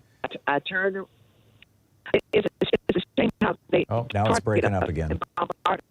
That's strange. Regina, I'm sorry. Yeah, that is strange. Oh, now it's back. Okay. Anyhow, Regina, thank you so much for the call. I'm going to let you go because there's something going on with your phone. But thank you so much. Your sentiments are so well said, and it really was. I mean, I mentioned a couple days ago that a week or two ago my best friend died of COVID 3 weeks ago. And between that and Donald Trump getting the nomination again, I was starting to feel like, oh my God. But I'm back. I'm sorry, we're all back. I really think that America is back, and I think Joe Biden, just gave us all the boost we needed. So it was a marvelous speech. God bless the man. We'll be back with more of Anything Goes Friday right after this. Stay with us. You're listening to Thom Hartmann. In addition to bringing you the Thom Hartmann Program here on Free Speech TV and Video Media Online, we also have a whole set of ways you can interact with us and tools you can use to spread the word about the importance of democracy and the threats to it in our republic. First, there's your daily homework. Sue Nethercutt puts together a daily email newsletter that has a link to every story I discuss on the air, so you can find my sources and you can share them with your friends. It's free and you can sign up at thomhartmann.com. Second, I publish my daily take every day over at the hartmannreport.com website. That's also free if you want the daily 5 days a week rant in your inbox. No ads either. Third, we have the podcasts. There's the free 1-hour version of our daily show that's advertising supported. You can find that wherever you get your podcasts normally.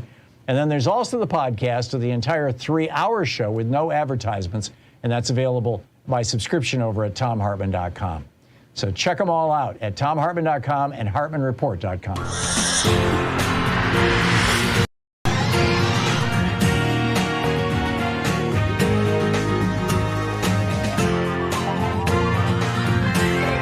We say fight back!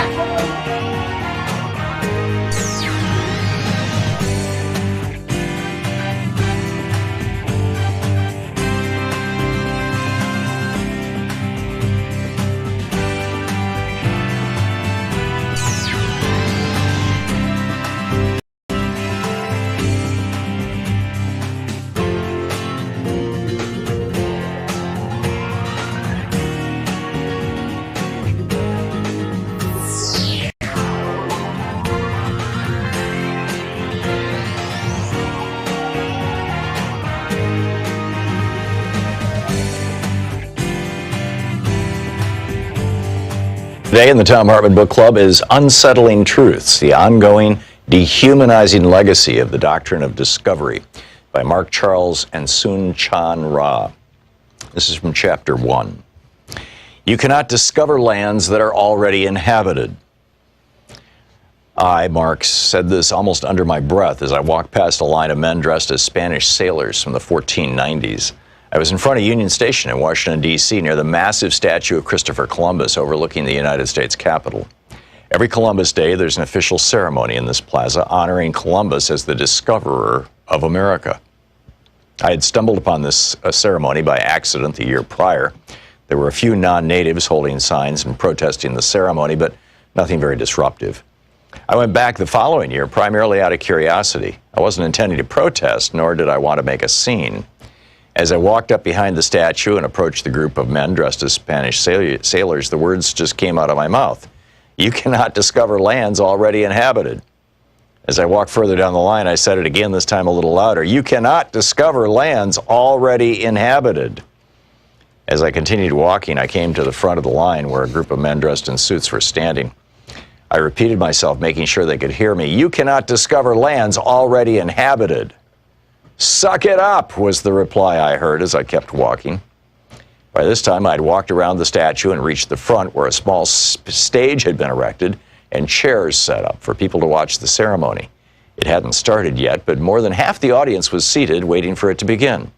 So I stopped near the center, turned toward the crowd, and in a calm but loud voice I said to the people, you cannot discover lands already inhabited. That process is known as stealing, conquering, or colonizing. The fact that America calls what Columbus did discovery reveals the implicit racial bias of the country, that Native Americans are not fully human. Quickly, one of the white men dressed in a suit walked over and interrupted me. You are not welcome here, he said as he grabbed my arm and began walking me away. I attempted to explain the inappropriateness of both celebrating this holiday as well as hosting this ceremony, but instead of engaging in conversation, he threatened me with arrest and escorted me from the area. As I walked away from the gathering, I was amused at his words and the irony of their context.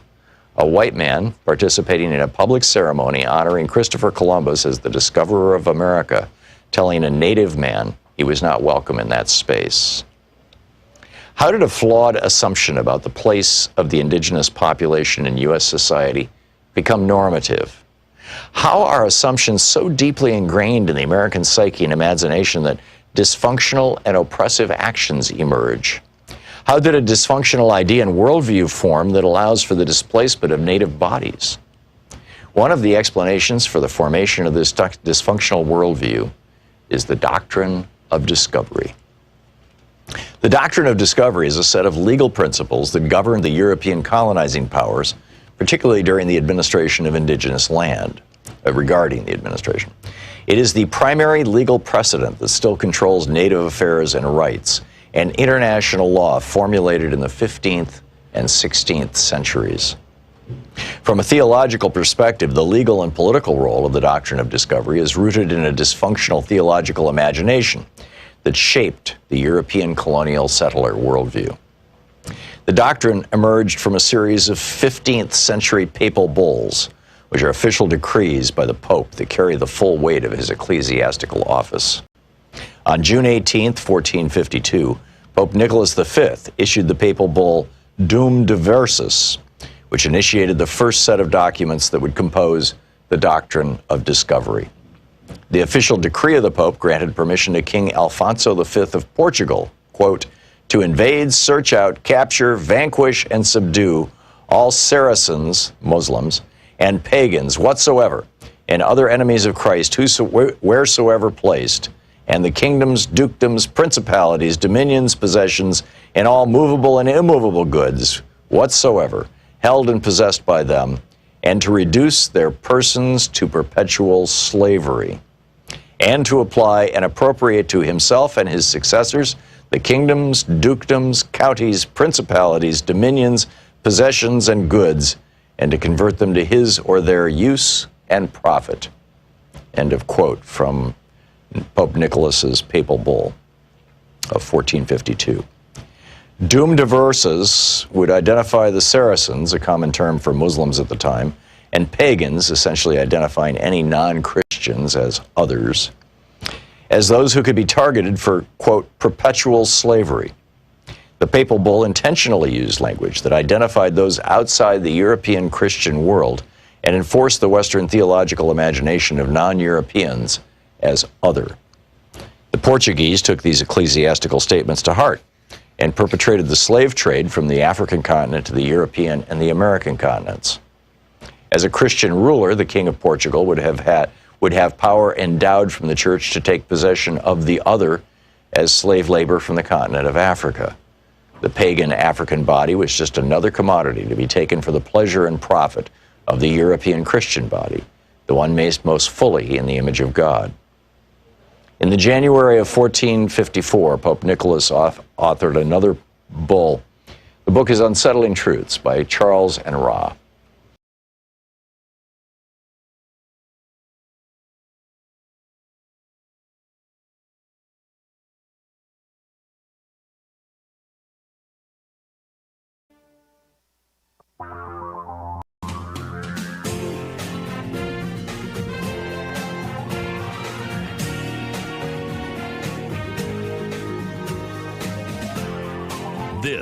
is the Thom Hartmann Program.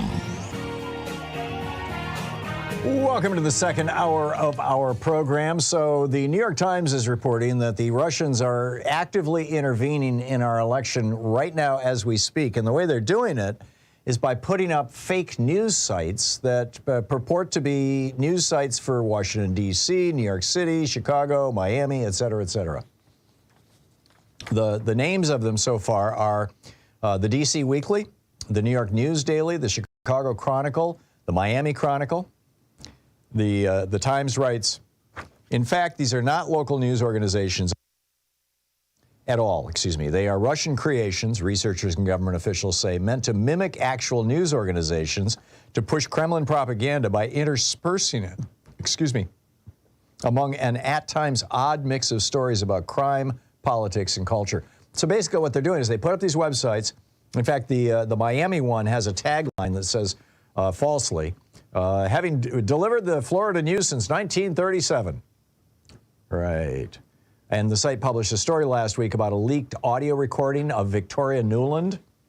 Somebody mentioned this to me a couple days ago. It turns out the recording is a crude fake, and it's been Russian sites, Russian trolls on social media, on Facebook, Twitter, et cetera, and this Russian news site, this phony Chicago or phony Miami, Florida news site that has been promoting it.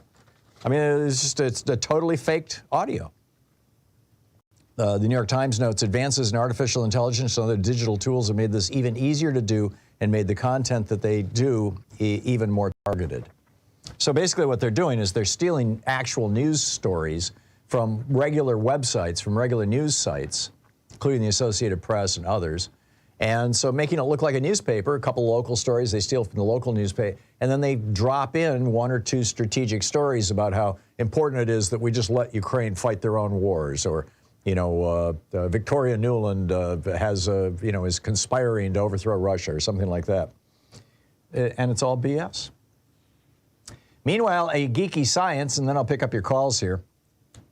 This is a little bit of good news. You know, if everybody on the planet stopped eating meat, which I realize is not going to happen tomorrow, and probably never going to happen, but if everybody did, we would radically cut.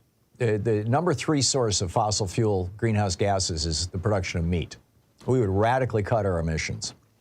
And so this is like, in that context, I think this is really good news. Oscar Mayer, and I remember Oscar Mayer from when I was a little kid. I didn't become a vegetarian until I was 16, you know. I grew up in a family that ate meat, and we loved hot dogs. But Kraft Heinz owns Oscar Mayer, and Oscar Mayer has gone into this joint venture with a company called Notco, as in not meat. They have produced plant-based cheeses, plant-based mayonnaise, and the Kraft macaroni and cheese. They've got a vegan version of that. But the new products coming from Oscar Mayer, you know, the meat company, include bratwurst, Italian flavors. I'm guessing, you know, like kielbasa, I think, is Polish. What would be Italian? Pepperoni? Probably. I would guess. And this is an $886 million a year market right now. And the CEO of Kraft Heinz Not Company, Lucho Lopez May, said, this is an attractive space and there is an unmet need. Amen. I'll buy it. You know, I'll buy it. All right, what's on your mind today? We got a lot to talk about. Diane in Ann Arbor, Michigan. Hey, Diane, what's up?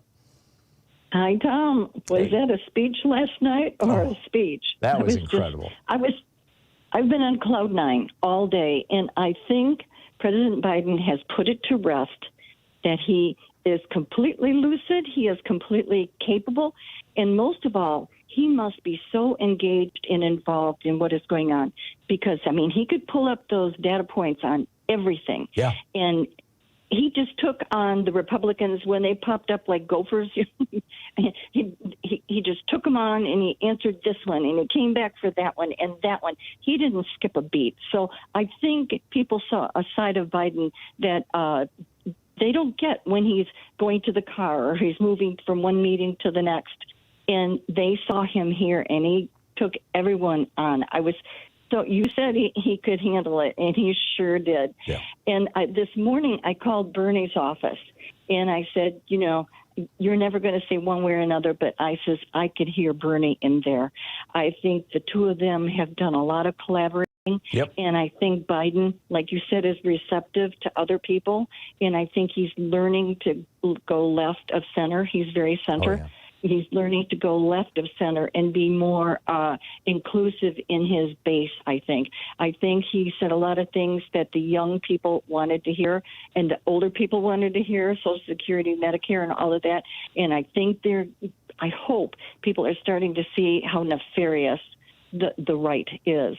And it looked like Michael Johnson. I call him Mikey in my mind. He looked like a little elf or a gremlin on Biden's shoulder, just making all his facial expressions. I thought it was rather comical. Yeah, I forget who it was. One of the many newsletters that I subscribe to was somebody this morning said that he looked like a bobblehead. You know, he was nodding his head so often and rolling his eyes so much that it would be shocking if this morning he didn't need to go to the chiropractor and the optometrist. He wasn't even effective. You know, he was more comical than anything. Yeah. But here's a thought I got to thinking in Ukraine, how the soldiers are coming into domiciles, private homes, families, and they're raping the moms, mutilating the fathers in front of the children, and then taking the children and kidnapping them to Russia to brainwash them so they no longer even, remember their past. Right. And I was thinking, if this was reported in newspapers that there was some serial whoever's that were going into homes and doing that in our country to mothers and fathers and children, we would be in an uproar. We would think that was the most inhumane. Animals don't even do that. Yep. And they're subhuman, I call them. And then I thought, Biden looks up to Putin. He worships No, you mean him. Trump does. What did I say, Biden? Yeah. Oh, my gosh, I'm going to wash my mouth out with soap. Happens to the best of us, Diane. I got Biden on my mind today. Of course. But if Trump looks up to him, and then I thought, my brother looks up to Trump. I mean, he just thinks Trump's the greatest. Oh, and you know that thing of Kevin Bacon's separations? Mm-hmm. I thought, my brother is one separation from all of that. Do whatever you want, that Trump says. Yeah. And my brother's a good guy. I love him. He's my brother. But I think, how could he have become so twisted that he could abide with that? There is a very well-funded, very effective, very strategic right-wing propaganda machine.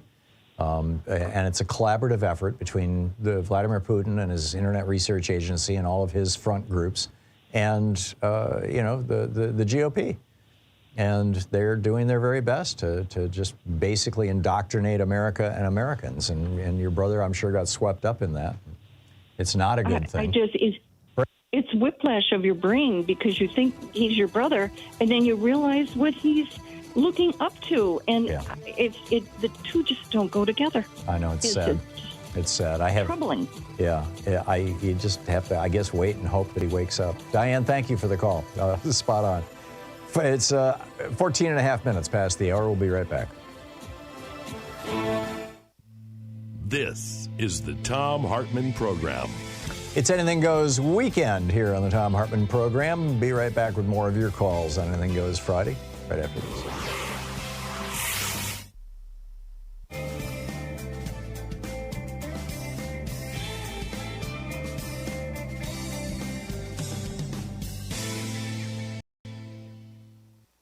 And welcome back, Mike in Memphis, Tennessee. Hey, Mike.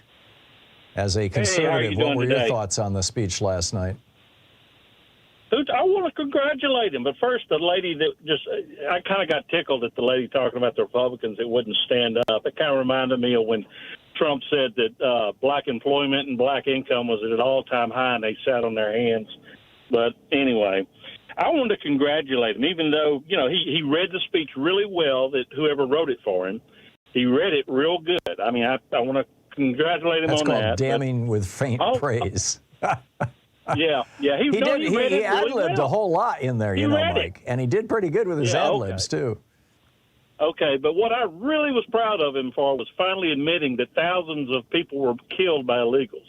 Didn't you love that part? Well, one person was killed by an illegal. No. He said thousands.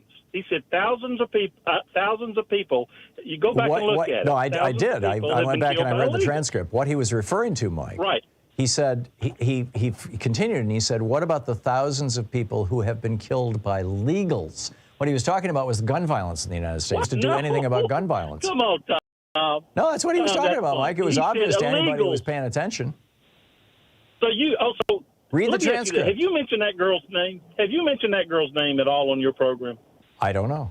I don't remember her name. You don't know? I'm sure I have, but I don't remember it right off the top of my mind right now. The girl who was murdered by the Venezuelan. Have you mentioned her name at all on your program? I don't. I know you mentioned the other jogger. I know you mentioned the other jogger in Georgia. You remember him?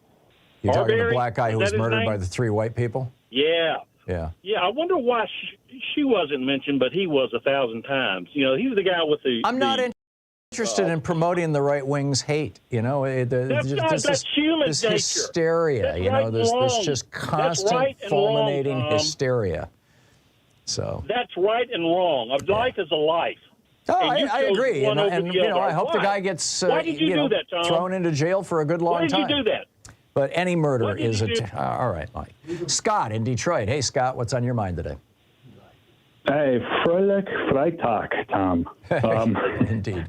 How do I follow that guy? Jeez. It's kind of sad. I had a couple things. First, the speech was pretty good. I really thought he nailed a lot of things. But one thing, I don't know if they can do this for the State of the Union, but we need multimedia, because when they were booing him, when he called them out, like the Social Security they want to get rid of, Medicare, he could just say, well, let's go to the tape and just basically show them saying it, right? Yep. The other thing is, and I don't know... Except that, the State of the Union is not supposed to be a partisan speech. And I know. Yeah. But it would be just funny to just kind of shove their own words right down in their face. But this goes back to the Trump administration. When he was appointing acting, like an AG and those types of things, why can't Biden expand the SCOTUS with acting justices? Is that even legal, or can he do that? No, it would take an act of Congress. Well, he can appoint him as acting until Congress can decide whether or not. No, you can only appoint somebody to an acting position if that position exists. Got it. Okay. Trump did a lot of that. Have to expand first. And he did it illegally. He actually broke the law with many of those people. His last defense secretary, served way. I mean, your acting can only be either 30 or 60 days, and he certainly exceeded that with many of them. Good point, Scott. Okay. Good point. Thank you very much for the call. 19 minutes past the hour. I'll be back with you in 60 seconds.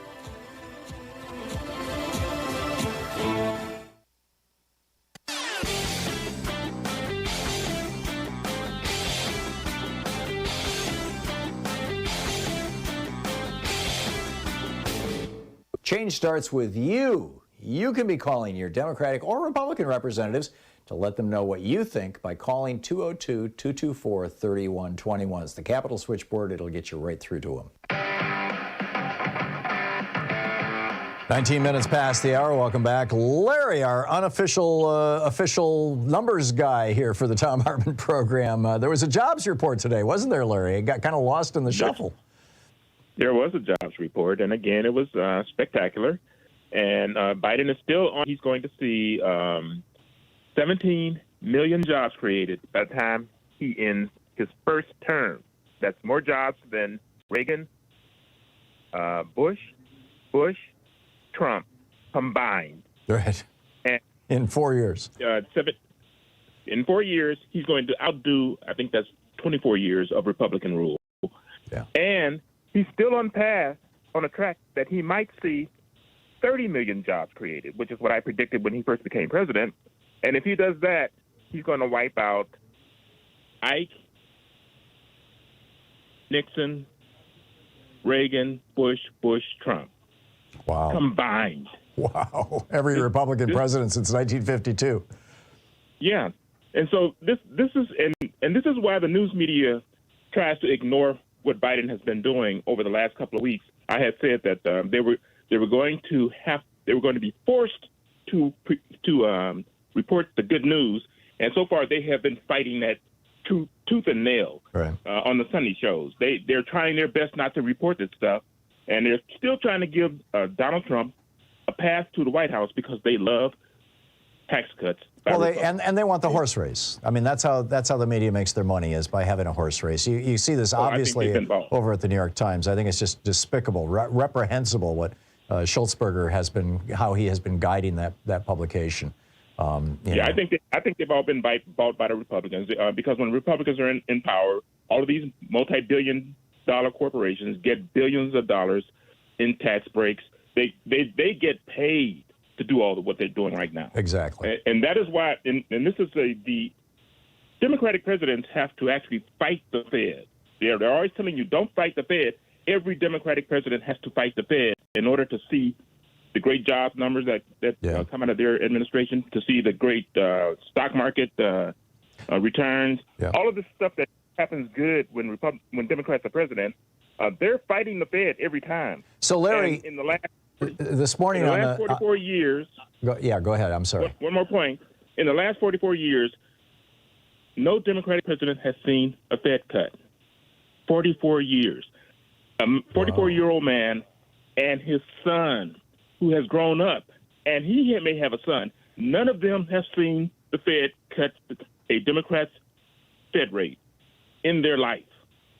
So the Financial Times this morning was predicting that in June, what hasn't happened in 44 years might actually happen, that because the jobs report is so good and because the inflation report was good a couple of weeks ago, that there's a very real chance that there will be a cut in the Fed funds rate in June. What do you think? Powell is looking for every opportunity to not let that happen, because when that happens, the stock market is going to go crazy. The jobs... But Powell has knocked off roughly 150,000 jobs per month off of Biden's total.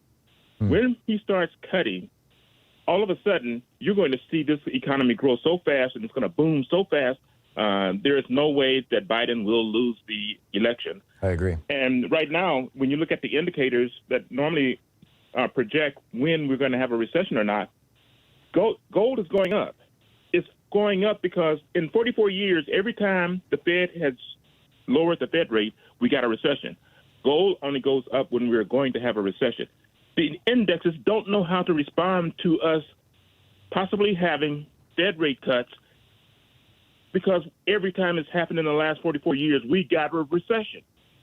These people, they don't know how to respond. Why do we get a recession when you cut the Fed funds rate?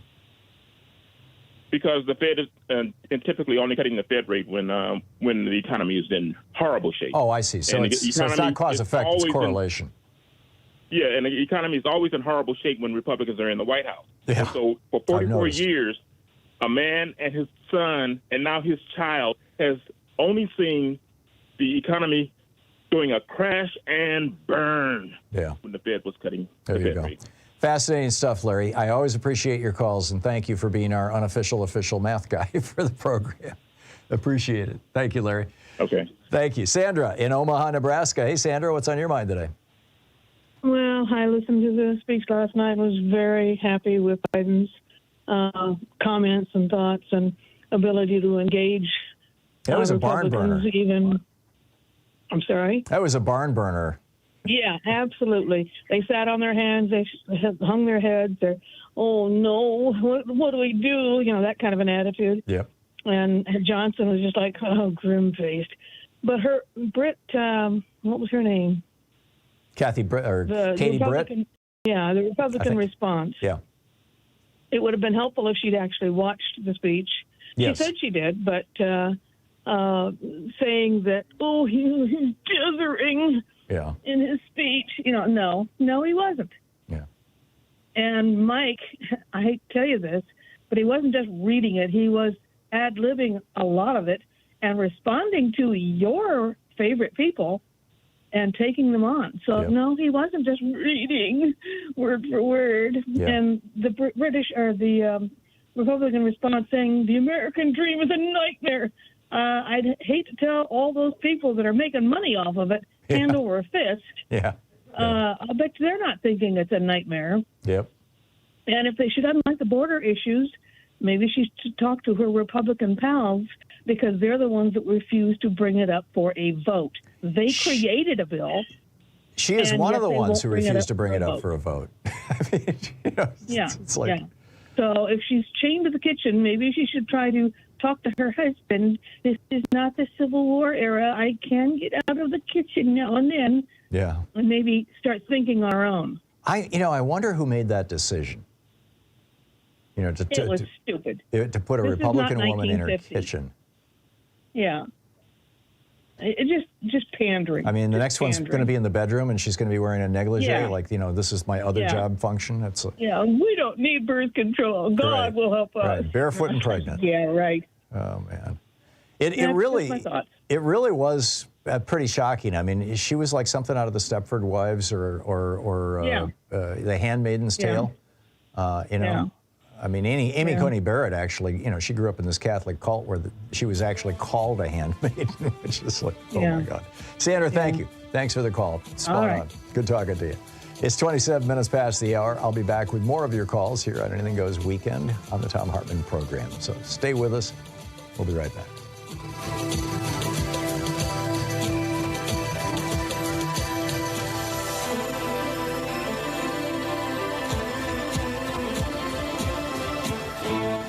You're listening to the Thom Hartmann Program. Call 202-808-9925. Be right back with more of your calls in just a moment. It's Anything Goes Weekend.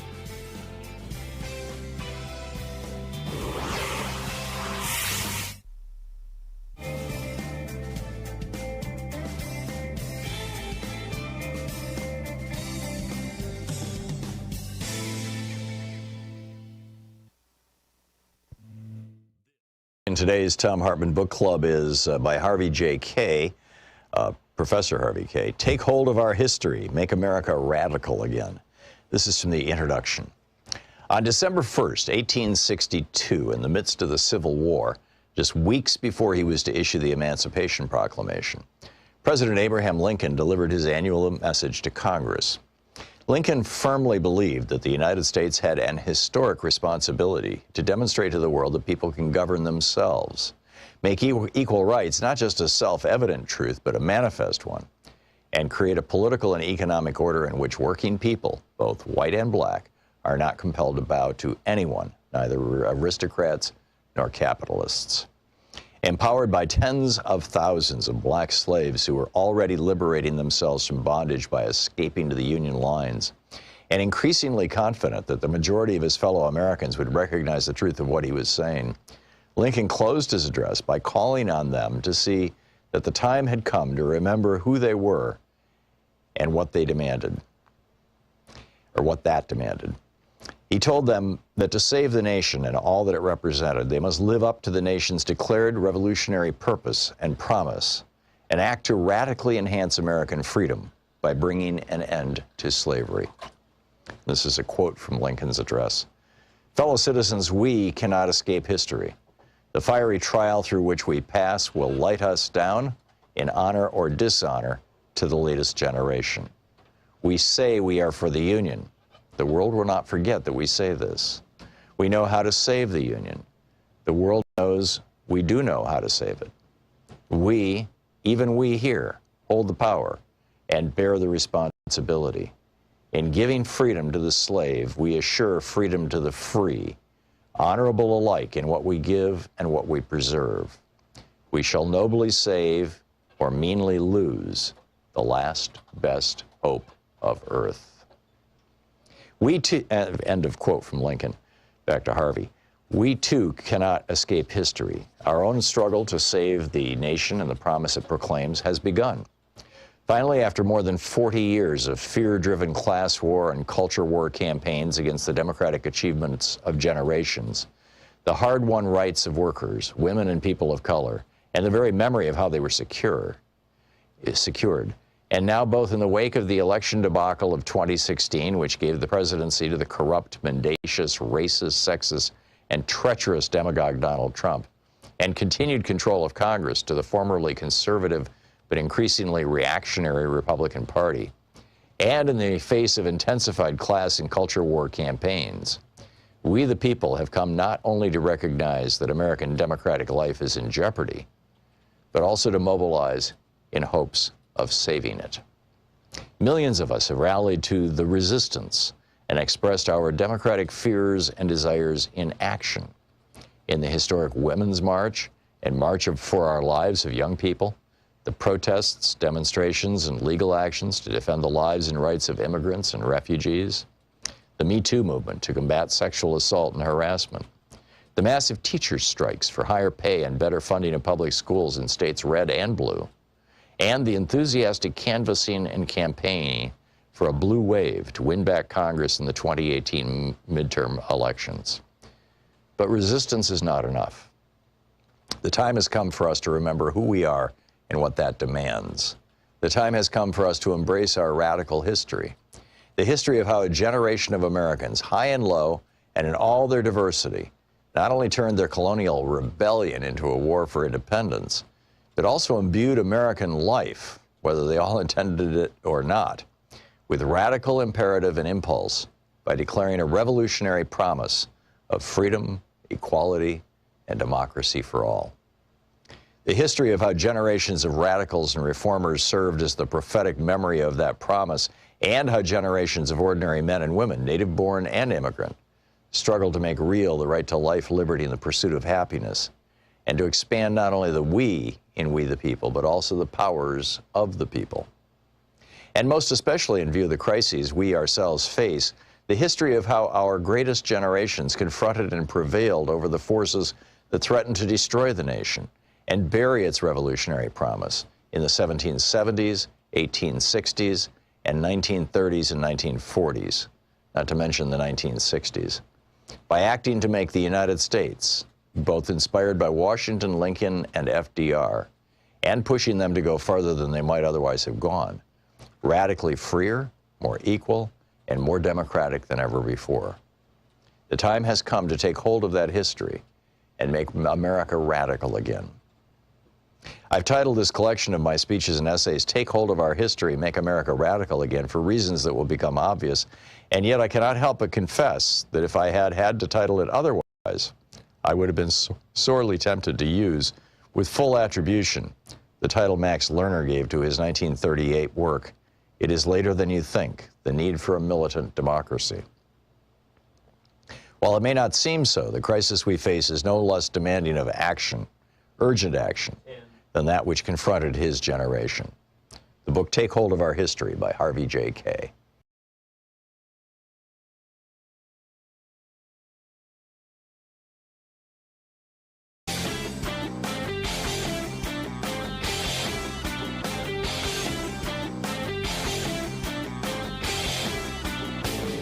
Hey, if you like the rants that I open the show with every day, they're typically published over at HartmannReport.com. Check it out.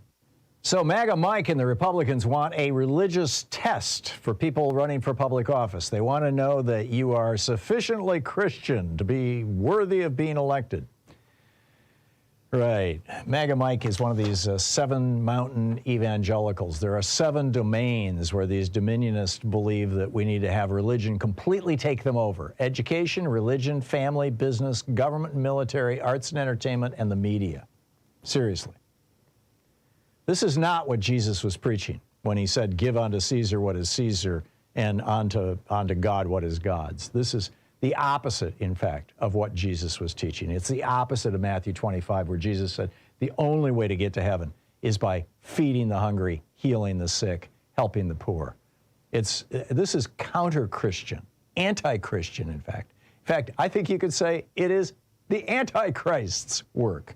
There's a piece about it over at HartmannReport.com. Check it out. Welcome back. Picking up your calls here. Carl in Joliet, Illinois. Hey, Carl, what's up? Good morning, Tom, or afternoon here. My observance on the State of the Union address last night was that Clarence Thomas and his wife, Jenny, along with the former handmaiden, Amy Comey Barrett, were mysteriously missing. And my question to you, Tom, is if you know, wouldn't you think it's mandatory to attend for the Supreme Courts to all attend the State of the Union? No, it's not. It's just a matter of, good taste and respect. And of course, Clarence Thomas has neither. Same for Sam Alito. The last time Sam Alito was there, Obama said how Citizens United was going to screw up America, and Sam Alito said, "You lie," or "not so," or something like that. And he got called out in the media for it, and so he hasn't shown up to a single one since then. These guys are just cowards. They're embarrassed if they're capable of embarrassment, but they just don't want to be there when they're going to be called out. And he did call them out last night. Say that again. Biden did call out the Supreme Court last night. He looked right at him and he said, "You're going to see the power, the electoral and political power of women." And yeah, that was great. Getting back to Alito saying "you lie," I guess that's what the heckler way in the back in the gallery was screaming out. He was the loudest, but still I couldn't make out the words. And it looked like there was remnants of security ushering him out. Yeah, that guy was. Does anyone know who that was or what exactly he said? Yeah, he was the guest of one of the more hardcore right-wing congressmen who's not a household name. In fact, I don't remember his name now, and I read it this morning. I vaguely recognized it, but he's some like Oklahoma or some Republican congressman. And his guest was a guy whose son died in Afghanistan. When Biden was withdrawing our troops from Afghanistan, the problem he had was that in the last months of his presidency, Trump had shut down 9 of our 10 Air Force bases, which made it really, really hard to withdraw our troops and get all our equipment out and stuff like that. I mean, Trump basically intentionally sabotaged Biden. And so there was that suicide bombing, remember, and several people died as they were pulling out, and everybody was like, "Oh, Biden's, it's so disorganized," and blah, blah, blah. Well, Trump set that up. But anyhow, he was the father of one of the soldiers who was killed then. Okay. So, and he was yelling, what he was yelling was, Marine 173rd Division or whatever it was. He was yelling about his son's military record. And the security guard asked him to stop, and he didn't stop. He kept going. So they took him out, and he's been charged with a misdemeanor. He'll get a fine for it. Yeah, good. Well, real quick, one last thing, Tom. You touched on this earlier. Marjorie Taylor Greene, when she interrupted Biden's walk and his entrance, it looked like she had her smartphone video rolling, and she blurted out something. I think you touched on it, but I didn't catch what she said to him to try to provoke him. She said, "Say his name. Say her name." Oh, wow. Yeah, and that was what she was shouting at him too when she was heckling him. Say her name, and the pin that she was handing out said, "Say her name," and it had the woman's name. What's her name? Lincoln Riley or something like that. I'm sorry, I don't have her name memorized. I'm not a right-wing talk show host, but she's apparently the one person who's been this year killed by by an undocumented immigrant in the United States. So she's the darling of the right. She should be fined too for wearing a red MAGA hat. Yeah, you're not supposed to wear a hat in the chamber, and you're not supposed to wear political paraphernalia in the chamber. But like I said, she's completely classless. This is a woman who gives trailer trash a bad name, or a good name. Excuse me. Again, I've got to stop using that phrase, but I just don't have a good phrase for, I guess, white trash. Maybe we should call her that. But anyhow, Carl, thank you very much. Sounds good to me. Excellent, Tom. Good talking to you. Love your show. Thank you. Mike in Lomita, California. Hey, Mike, what's on your mind today? Hey, Tom. Yesterday, you're giving a report on all these Republican states trying to fight a new EPA guideline on pollution in the fine particulate range. Yeah, 25 states have sued, yeah. Yeah, well, you gave a pretty good explanation as far as it went, but you only mentioned, as far as I can remember, profit for the private corporations as their motive, and I suggest there's an even more sweeping reason for them to oppose that new standard. That is that over recent years, it's been increasingly clear that small particulate air pollution is a cause of dementia and attention deficit. True. And if you are trying to sell garbage like $400 golden sneakers, or the former chancellor of Trump University, or a Supreme Court opinion based on a decision by a judge a couple of centuries earlier who burned women at the stake for being witches, I think you would want your audience to be very much into dementia and attention deficit. Which raises another point, Mike. Last night, one of the things that Biden said that I thought was really important, he said, you know, we need to get the lead pipes out so that we can reduce the brain damage that we're causing to our nation's children. And not one Republican applauded that. What the hell is wrong with these people? They've gone honest enough to tell us who they really are, I guess. You know, I suppose we should be grateful for that, but holy cow. They're in favor of lead, you know, children being poisoned with lead. They're in favor of all of us being poisoned with particulate matter from exhaust to soot. I mean, it's just, yeah. Mike, thank you for the call. Belief. Yeah, there you go. Thank you. Bill in Clifton, New Jersey. Hey, Bill, what's on your mind today? Yeah, could I just throw a quick factoid at you? Please. Russia has borders 14 countries. It's the largest country in the world. It has half the population of the United States. It's 15% of the population of China. And it wants to annex the largest country in Europe. And, you know, just statistically, it's crazy, 14 borders. But the other thing is that I'm not sure why Trump would want to bar insane people from coming across the border, because those are future Republicans.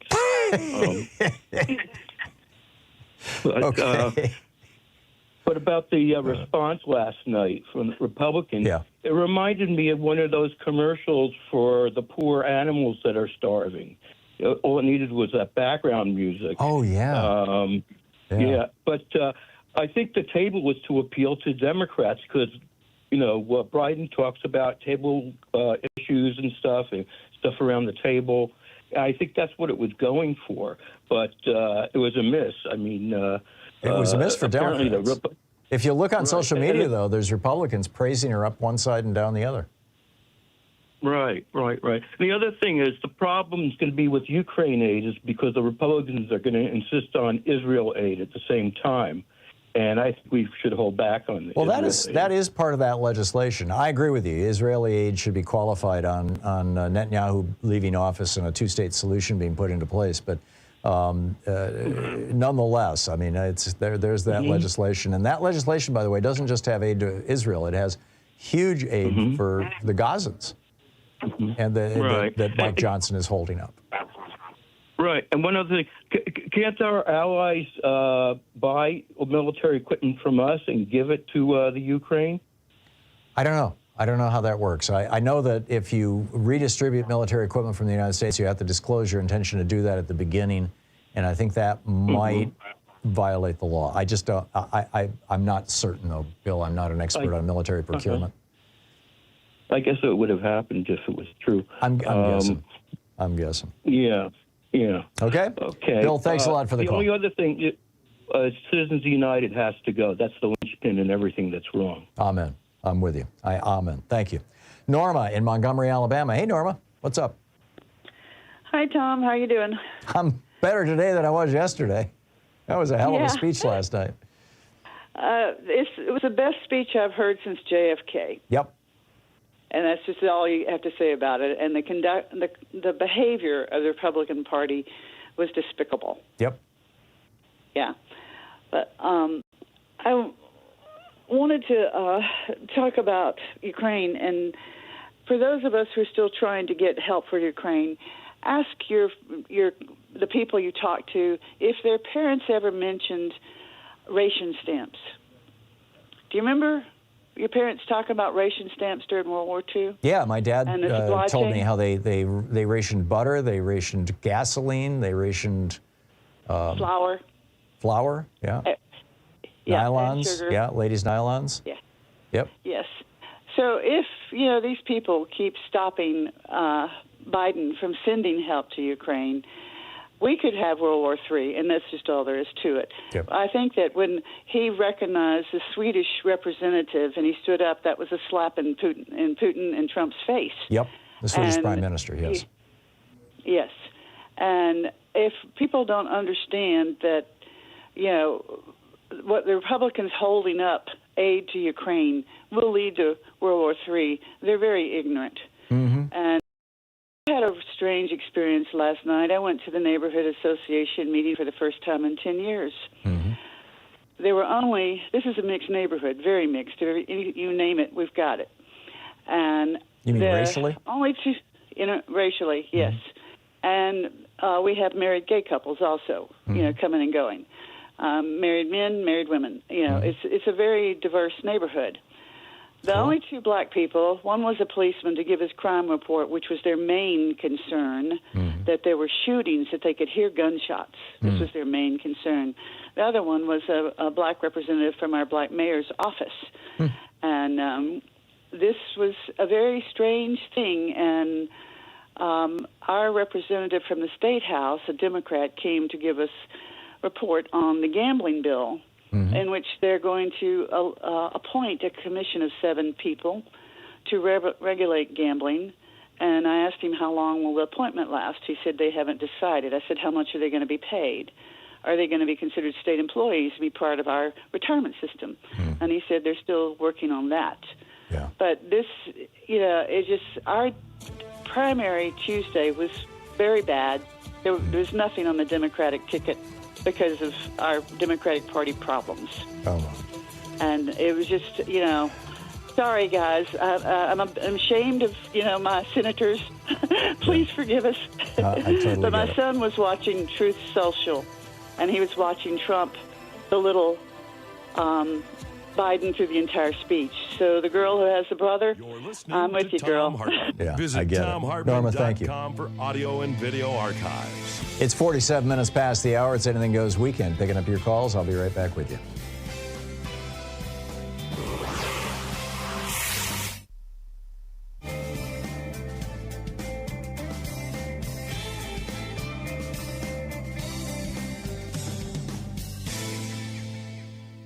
And welcome back. Mike in Chicago. Hey, Mike, what's on your mind today? I'm going to be going off topic from the State of the Union. I just got a concern. I've been coming across another type of people that are, I don't know if they're as bad or just slightly less than bad than Trumpers. I think the word that comes to mind right now is cynical. They're willing to complain about all things politics, the country, the people, but they're not willing to work to affect any of the change that they want.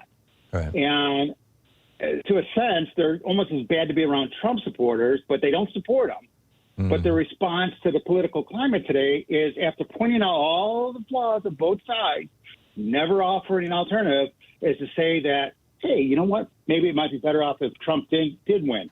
I don't get it, because they don't acknowledge that Trump lost the popular vote, not just once, but twice. And more than likely, he'll lose it a third time. But the very idea of suggesting that 400 million Americans would support his winning in 2024 if he does pull off another electoral victory and not a popular vote majority is very, I think, limited thinking. And they're just blaming the many for the people who are trying to fight the good fight. It bothers me that these people kind of vaguely relish the idea of electing someone who would not only destroy our country, its constitution, millions of lives, that would endure unbearable suffering just to satisfy a sick need to say, I told you so. What I don't know what the word is. I mean, cynical doesn't seem quite right. There's a certain cruelty in their words. Was it your screener had said complacent? That seems almost too tame. Misanthropes also seems a little tame. But it kind of fits it that they seem to hate everybody. They hate people in general. Yeah, these are people who are deeply wounded. Who they have some serious problems.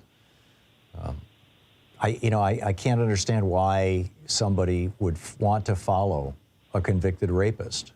Would want a man convicted of fraud, hundreds of millions of dollars in fraud, to become president of the United States. I mean, who would want that?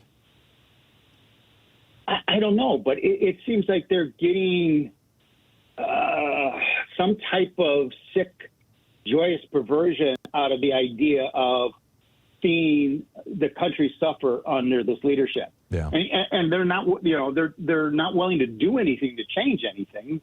They just complain about it. Yeah. No, I don't even know if they vote. I don't think they do. Yeah, well, I think the main thing that Donald Trump has offered to his white racist base is that he has given them license to be openly racist in public. I mean, before Donald Trump, you did not have Nazis openly marching, and even the people who were Nazi adjacent would show up with masks on. You know, the Patriot Pride people, for example. Since Donald Trump, they took off the mask. They're like, hey, we're here. We love Hitler. We're Nazis. Get over it. And it's a sad commentary, frankly, on where we're at. Right. I'm trying to find the appropriate word. I know Biden at one point described them as thick Fs. Yeah. But and they are. Can't use that. Can't use that on the radio. No, I can't. And thank you for not. Mike, thank you for the call. Excellent points all. It's 9 minutes before the hour. I'll be right back with you. Stay tuned.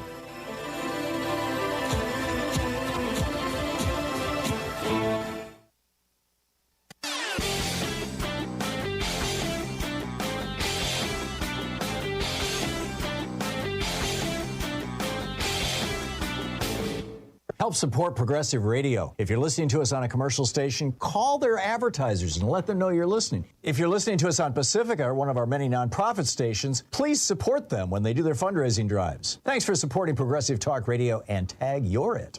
When I was a little kid, my grandmother had a piano, and I loved to play it. I was incompetent, but I was figuring out all kinds of stuff. And then I kind of got away from it and, went to school and things got busy and just lost track of it. Well, now there's this fascinating new study out of the University of Geneva, Switzerland, that is making me think maybe I should go back and learn the piano. What they found was that they took a group of 132 healthy older adults, retired, 62 to 78 years old.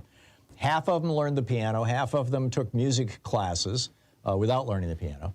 And what they found was that those who learned the piano actually had the strongest increase in their memory, in their mental competence, their mental faculties. Those who took the music classes also did well, but learning the piano was a huge step. So check it out. There's a whole long rant about this over at HartmannReport.com. Welcome back. Picking up your calls here. Richard in Bellflower, California. Hey, Richard, what's on your mind today? Hi, Tom. Can you hear me? Just fine. Oh, Tom, listen, I wanted to ask you, when Joe Biden wins re-election, what should he do with Merrick Garland? He has been a disaster. Yeah. I think that he needs to replace Merrick Garland, and I'd like to see him replace Merrick Garland with Sheldon Whitehouse, frankly, although I don't know if Sheldon Whitehouse wants to leave the Senate. But I think he would make a great attorney general. Yeah, I do too. I've told him that on the air twice now. I was so disappointed. I was so disappointed with Merrick Garland. I just, when they first appointed him, I thought it was like Christmas. We got a hero, Santa Claus. I mean, everybody. Yeah. We got a savior. Yeah. And he's been terrible. Yeah. Well, that's probably why Orrin Hatch recommended him to Barack Obama. So, we'll all just have to see what happens. Richard, thank you for the call. Kenyatta in Los Angeles. Hey, Kenyatta, what's up? I hope you will give me a moment to have a bit of political license, and I hope that your audience understands that I have a very different view of the United States than maybe they have. We have a little more than a minute. Let me say this to you. I want to talk about Breathless Mahoney.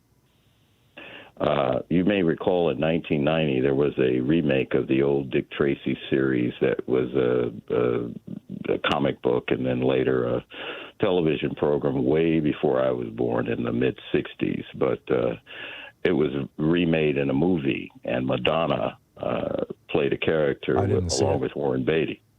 Well, she played a character along with Warren Beatty, and her name was Breathless Mahoney. Mm-hmm. And when I listened to this repugnant response last night, that's repugnant response, I was you know, I came up with a new word. I called it, I was both horrified and amused at the same time. And I called it horror muse. Mm-hmm. And I kept saying to myself, I'm in convulsive laughter, but at the same time I'm going, wow, wow. Yep. She used these, and these are just a couple of phrases she used.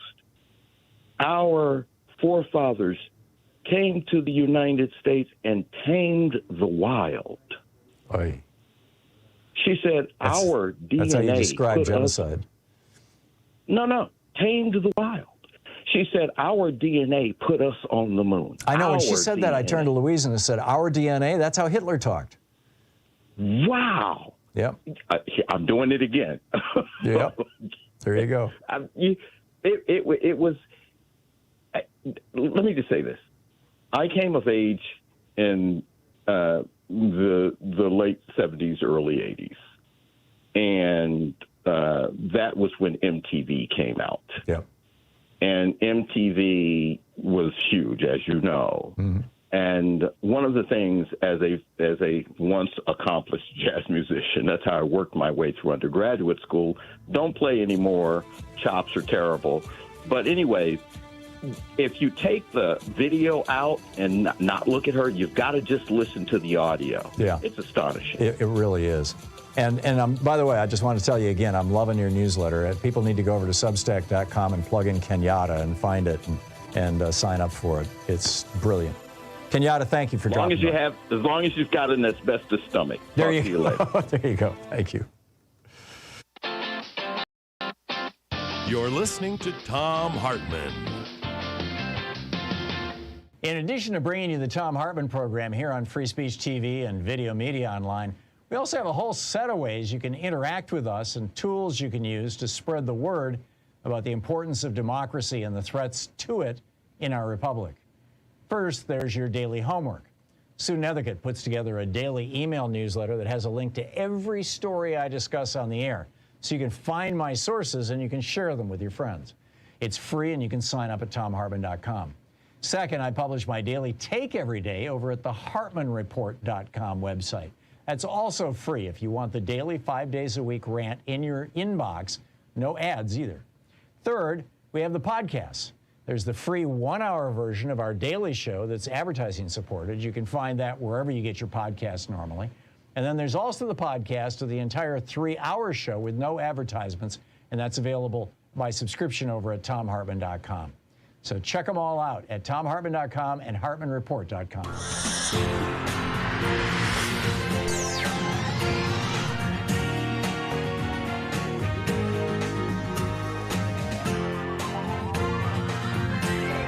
We take life back!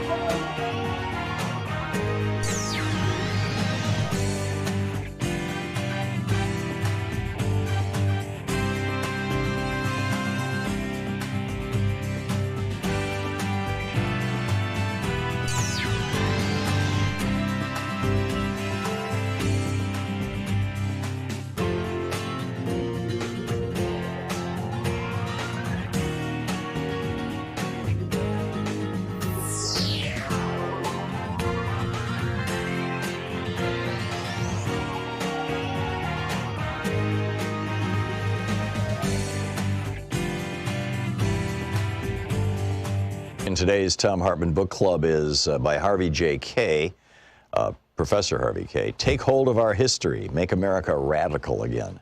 This is from the introduction. On December 1st, 1862, in the midst of the Civil War, just weeks before he was to issue the Emancipation Proclamation, President Abraham Lincoln delivered his annual message to Congress. Lincoln firmly believed that the United States had an historic responsibility to demonstrate to the world that people can govern themselves, make equal rights not just a self-evident truth, but a manifest one, and create a political and economic order in which working people, both white and black, are not compelled to bow to anyone, neither aristocrats nor capitalists. Empowered by tens of thousands of black slaves who were already liberating themselves from bondage by escaping to the Union lines, and increasingly confident that the majority of his fellow Americans would recognize the truth of what he was saying, Lincoln closed his address by calling on them to see that the time had come to remember who they were and what they demanded, or what that demanded.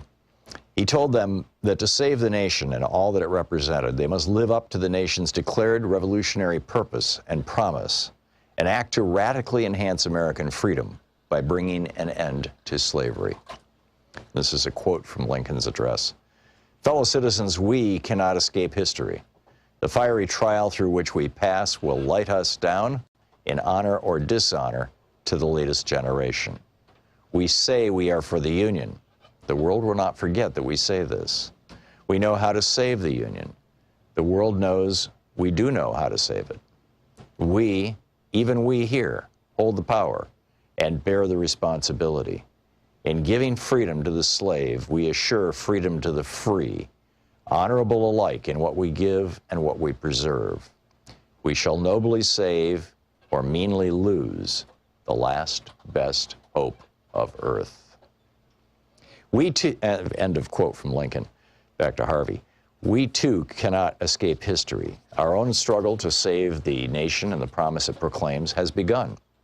Finally, after more than 40 years of fear-driven class war and culture war campaigns against the democratic achievements of generations, the hard-won rights of workers, women and people of color, and the very memory of how they were secured, and now both in the wake of the election debacle of 2016, which gave the presidency to the corrupt, mendacious, racist, sexist, and treacherous demagogue Donald Trump, and continued control of Congress to the formerly conservative but increasingly reactionary Republican Party, and in the face of intensified class and culture war campaigns, we the people have come not only to recognize that American democratic life is in jeopardy, but also to mobilize in hopes of saving it.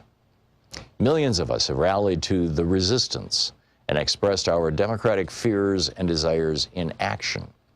In the historic Women's March and March for Our Lives of young people, the protests, demonstrations, and legal actions to defend the lives and rights of immigrants and refugees, the Me Too movement to combat sexual assault and harassment, the massive teacher strikes for higher pay and better funding of public schools in states red and blue, and the enthusiastic canvassing and campaigning for a blue wave to win back Congress in the 2018 midterm elections.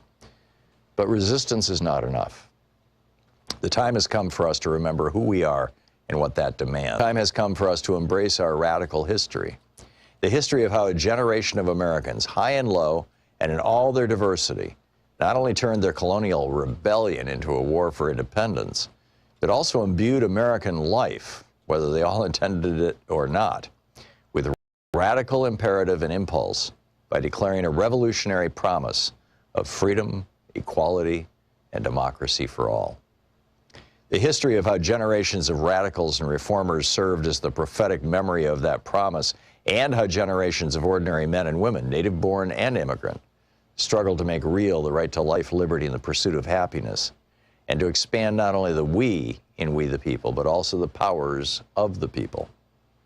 And most especially in view of the crises we ourselves face, the history of how our greatest generations confronted and prevailed over the forces that threatened to destroy the nation and bury its revolutionary promise in the 1770s, 1860s, and 1930s and 1940s, not to mention the 1960s, by acting to make the United States, both inspired by Washington, Lincoln, and FDR, and pushing them to go farther than they might otherwise have gone, radically freer, more equal, and more democratic than ever before. The time has come to take hold of that history and make America radical again. I've titled this collection of my speeches and essays, Take Hold of Our History, Make America Radical Again, for reasons that will become obvious, and yet I cannot help but confess that if I had had to title it otherwise, I would have been sorely tempted to use, with full attribution, the title Max Lerner gave to his 1938 work, It Is Later Than You Think, The Need for a Militant Democracy. While it may not seem so, the crisis we face is no less demanding of action, urgent action, than that which confronted his generation. The book Take Hold of Our History by Harvey J. Kaye.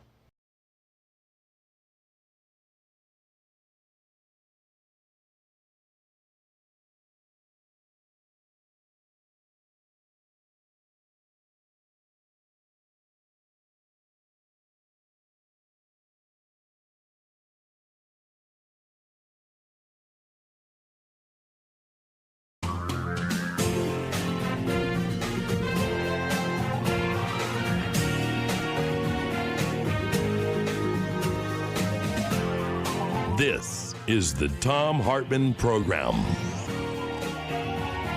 Welcome to the third hour of our program here on Anything Goes Weekend. Picking up your calls on whatever's on your mind. I'll get to that in just a moment. But first story, this is the headline over at Alternet by Carl Gibson. GOP Senator blocks conservative colonel's promotion because he criticized racism in 2020. Honest God, this is amazing.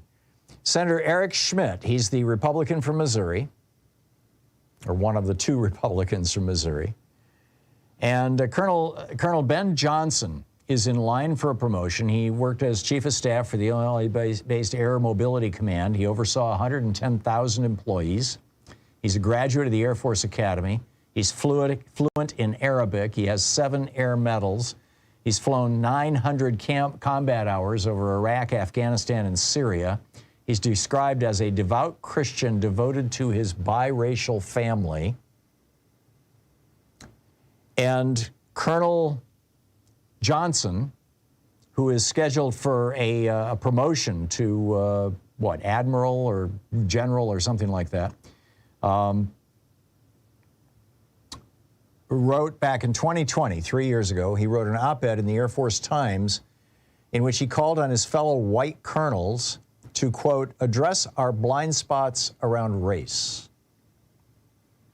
Now, I'm assuming if he's referring to himself as a white colonel and he has a biracial family, that his wife is, black, Hispanic, Asian, something, and he just reached out to his fellow white colonels and said, let's talk about these blind spots.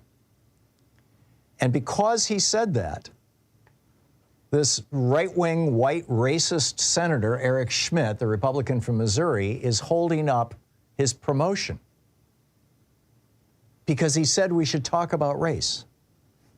Schmitt says these divisive DEI policies are actually, it's crazy. By the way, it's part of the Air Force standards, the official Air Force standards. But, don't tell that to Eric Schmitt. I mean, if you're a Republican, odds are you got elected by people who are specifically looking for racists. And so Schmitt has to keep, saying, yes, I'm a racist. Here I am. I'm a racist. Hey, listen, hey, I'm a racist. Meanwhile, 4 state laws prevent divorce if a woman is pregnant with no domestic violence. Missouri, Texas, Arizona, and Arkansas. Ever since the Supreme Court rolled back abortion rights, these women have been really stuck. Missouri State Representative Ashley Yoon introduced a bill earlier this month to undo the legislation so that single mothers could receive child support. She said she introduced the legislation. She said, quote, I just want moms in difficult situations to get out if they need to. If we are living in a state where they are forcing women to carry pregnancies to term, then we need to make sure they have an opportunity to escape a bad situation if they are in one. But, 4 states are saying, sorry, woman's place is in the kitchen and the bedroom, period, full stop. You can't leave your husband if you're pregnant. And you can't get rid of the pregnancy if you're pregnant either. Incredible. Finally, I published a piece over at Hunter and a Farmer's World. It's titled ADHD, Study the Lives of Other Unique People. And I tell a story about how, I was around 10 years old and my mom gave me a biography of Thomas Edison. And he used to shorten his name, Thomas, to THOS, and occasionally THOM, but mostly THOS. And that's where I got the idea from when I was 10 years old. I was going to be like Thomas Edison and started spelling my name instead of TOM, THOM. But his teacher said that he was slow. He didn't pay attention in class. He was when he was 15, he got a job on a train car, and the conductor was upset with him, and so he boxed his ears. He slapped his ears, which blew out one of his eardrums. He had a lifelong hearing loss. He was socially awkward, and yet he overcame it all, and he changed the world for the better. And he loved science, and so did I. And I was socially awkward, and I just really identified with him. So anyhow, Beth in Fargo, North Dakota, writes about her love of biographies and talks about how when she was growing up, it was biographies that gave her that sense of who she should be. And I just wanted to share that with you, and particularly if anybody you know has attention deficit disorder, particularly any kids. This article, ADHD, Study the Lives of Other Unique People, over at hunterinAfarmersworld.com, I think you will find useful. So that's my stuff for the day. What's on your mind? Charlie in Redwood Valley, California, listening to Real Talk 910. Hey, Charlie, what's up? Good morning, Tom. First off, thank you for your service. I love what you do. Thank you. Listen every day. And I've got a joke for you, a clean joke. Okay.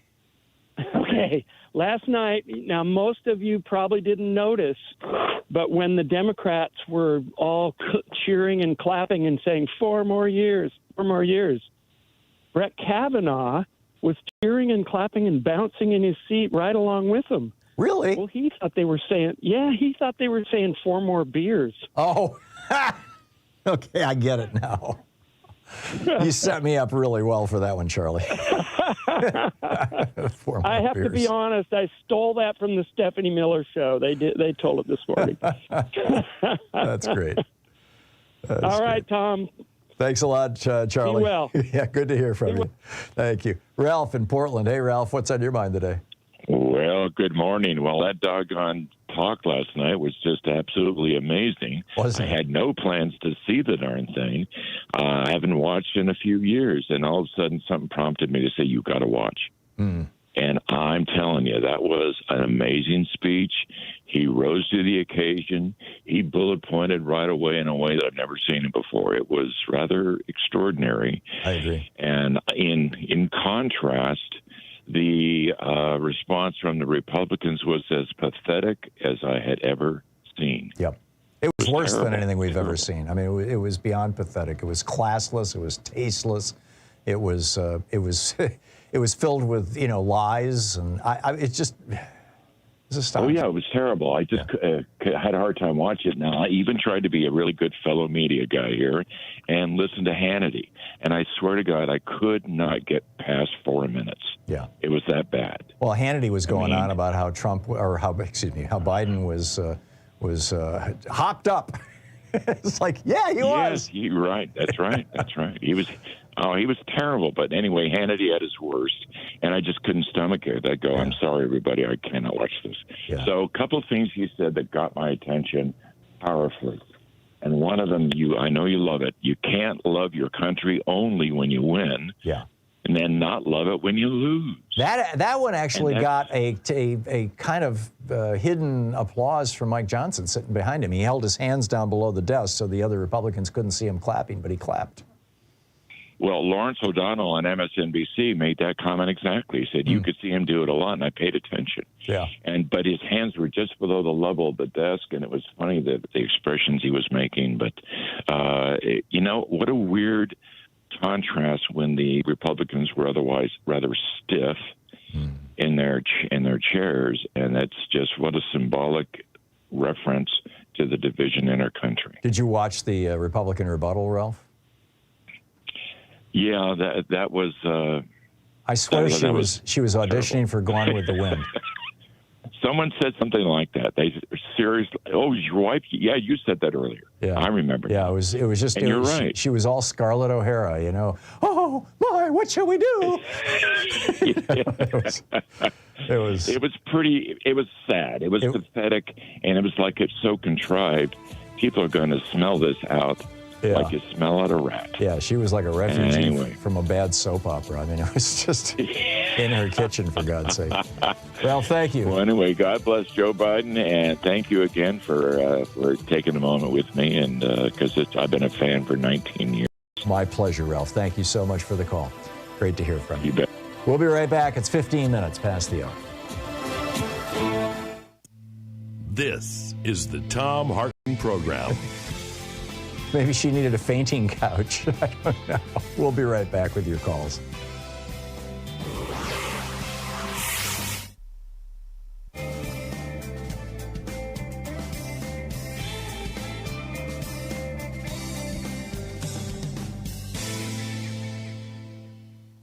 Welcome back, Rich in Indianapolis. Hey, Rich, what's on your mind today? Hey, Tom. Thanks a lot. Today's International Women's Day, and I wanted to acknowledge it by remembering the women that were in the Vietnam War. Go for it. The women that were in the Vietnam War were in the medical corps, and they were... By and large. There were some in the entertainment stuff, too. Yes, yes. But the ones that I have come to mind were the link to life as people were struggling to come back to life, you know, from being wounded and hurt. And the band Black Sabbath, of all things, links to this because there was a reintroduction center in Great Britain near where the band was as kids, and they were aware of these shell-shocked vets that had come out of Vietnam, and there they were in England trying to get their feet back under them. And the band was actually quite influenced by, you'd have to say that Black Sabbath was a protest band. When you hear a song like Children of the Grave or War Pigs, you can understand that this is not some shtick that is what Ozzy's second gig was. The first gig was all about acknowledging tremendous evil. Yeah. And that was personified as Satan. And so they come up with this angle on it, and the power system hated them. Yeah. I remember. They were completely panned. Where is Ozzy now, by the way? Ozzy hopefully will be in the Rock and Roll Hall of Fame this round. He's been able to get onto the ballot, and heavy metal is part of the genre of acknowledgement. The punchline to all this, I'd like to say, is 30 years ago, let's see, well, 1997, there was an honorific bestowing of the two guys that were in the Huey that stopped the My Lai massacre from going any further. It was a bestowing of what's called a soldier's medal, which is given to somebody who distinguishes themselves by fighting someone who's not the enemy. And what the pilot did was bring his aircraft in front of the advancing troops, and the gunner trained his 50 on their positions, and he woke them up and stopped them from continuing the slaughter. Wow. And that is something that we need to figure out how to wake our people up, because they are asleep. They are dead asleep. Well, I think Biden did a pretty good job last night. I thought so too. Thank you. Yes, that's beautiful. That was the most energetic State of the Union I've ever seen. I mean, I said it earlier, he took names and kicked ass, and he did a brilliant job of it. Rich, thank you for the call. 19 minutes past the hour.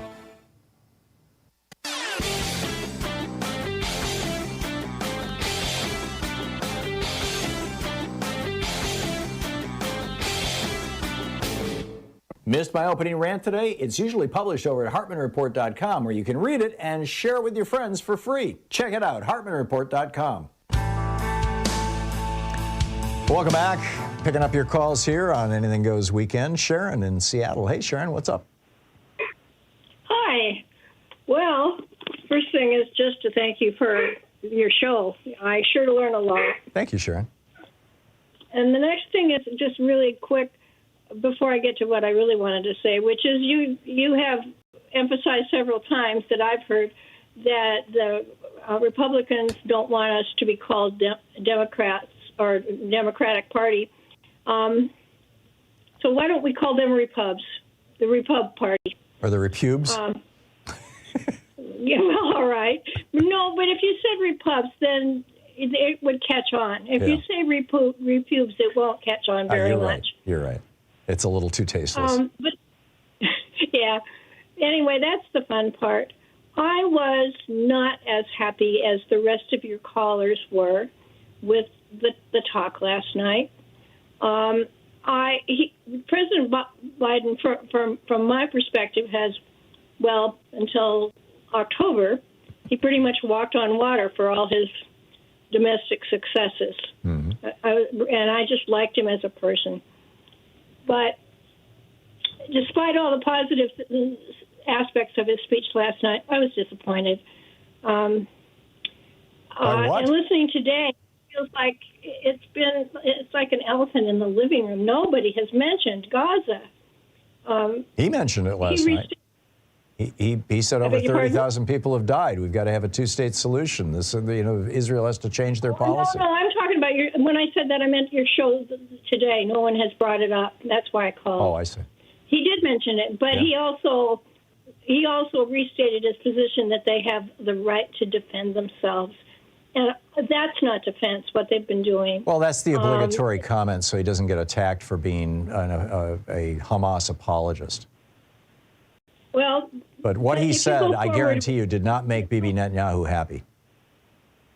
No, everybody, they've been making a point that he's not happy, but he's still funding them. He's still sending weapons. That's cognitive dissonance. And I heard on the War and Peace report this morning that actually one of the food bundles that were dropped killed a Palestinian because the parachute didn't open. Correct. That's really a small thing that they're doing in comparison to funding the killing of them. How many need to die for each Hamas member before they stop? I don't know that we're still sending military aid to Israel, Sharon. Well, we could threaten them with that. We could withdraw it. And you know what? He's already bypassed Congress to send weapons, so he could bypass Congress again. Yeah. I mean, I really don't think that he's so powerless that he couldn't do that and couldn't have from the very beginning. And it leaves me as a person who is, who really wants what he's given us domestically to be able to continue. And I sure don't want to see what Trump has to offer. But I am. Trump said that Netanyahu needs to finish the job. What am I going to do? Trump said that Netanyahu needs to finish the job. He needs to go in and kill all the Gazans. So, those are your choices, Sharon. Sharon, thanks for the call. Patrick in Seaside, California. Hey, Patrick, what's on your mind today? Hi, Tom. I had two questions for you based on something you said in passing today and a obscure free speech TV commercial that pops up every once in a while. But before I ask the two questions, basically I wanted you to elaborate on both topics. That speech last night was amazing. That was the most amazing State of the Union speech I've ever seen. He was an absolute effing rock star last night. I was so happy. Yep, me too. The one reference in the free speech TV commercial was I wanted to know what you meant by it seemed like an obscure reference. Newton Minnow's Wasteland, and the other point was about what you made a reference to Sulzberger in the New York Times. Now, I know that the New York Times, regardless of its label or its perception of being a liberal bastion, has always been a cheerleader for every war and every military operation we've ever been involved in. And I wish that someone would revive the 1990s semi-underground publication, Lies of Our Times. But you, I think, were referring to how the media in general, and even the New York Times specifically, Sulzberger, you didn't say the word pathetic, but it seemed to have implied that, the way he runs the New York Times, and it was, I think, in reference to how the media wants a horse race and they want to promote Trump because it's ratings and it's, other reasons, and some of them are right-wingers themselves. What did you could you elaborate more on I got Sulzberger runs the Times? And the Newton Minnow reference. Sure. I don't listen to the book reports during the breaks, so the Newton Minnow reference I don't know. He referred to television as a vast wasteland back in the 1950s. He was the FCC commissioner, and but what he meant was there's huge potential here, but everybody's interpreted it to mean the programming is a disaster. With regard to the New York Times and Schultzberger, one of the, I subscribe to about 40 Substack newsletters. So I'm not certain which one I read this morning that talked about this, or maybe even last night. But apparently Schultzberger gave a speech sometime in the last couple of weeks in which he talked about, how they were essentially programming the New York Times and how it wasn't their job to take sides. And essentially what he was doing was justifying 3 weeks of just nonstop trash talking Biden for his age and, only occasionally calling out Trump for the most outrageous things. I wish I could remember who wrote that, because I would refer you to it. Maybe I could find it during the break, and I'll mention it on the other side of the break, because it was in my email this morning, so I'll look it up. My favorite Trump mental meltdown was the one where, and we just recently heard that Saudi Arabia and Russia he ran out of words. That was really great. Yeah, Donald is weird. But Biden is senile. Okay, yeah, right. Yeah, okay, whatever. Yeah, thank you, Patrick. Thanks. I'll look up that Schultzberger stuff and try and get it to you on the other side of the break. Stay with us. We'll be right back. You're listening to the Thom Hartmann Program. Call 202-808-9925. It's Anything Goes Weekend. Back with your calls right after this.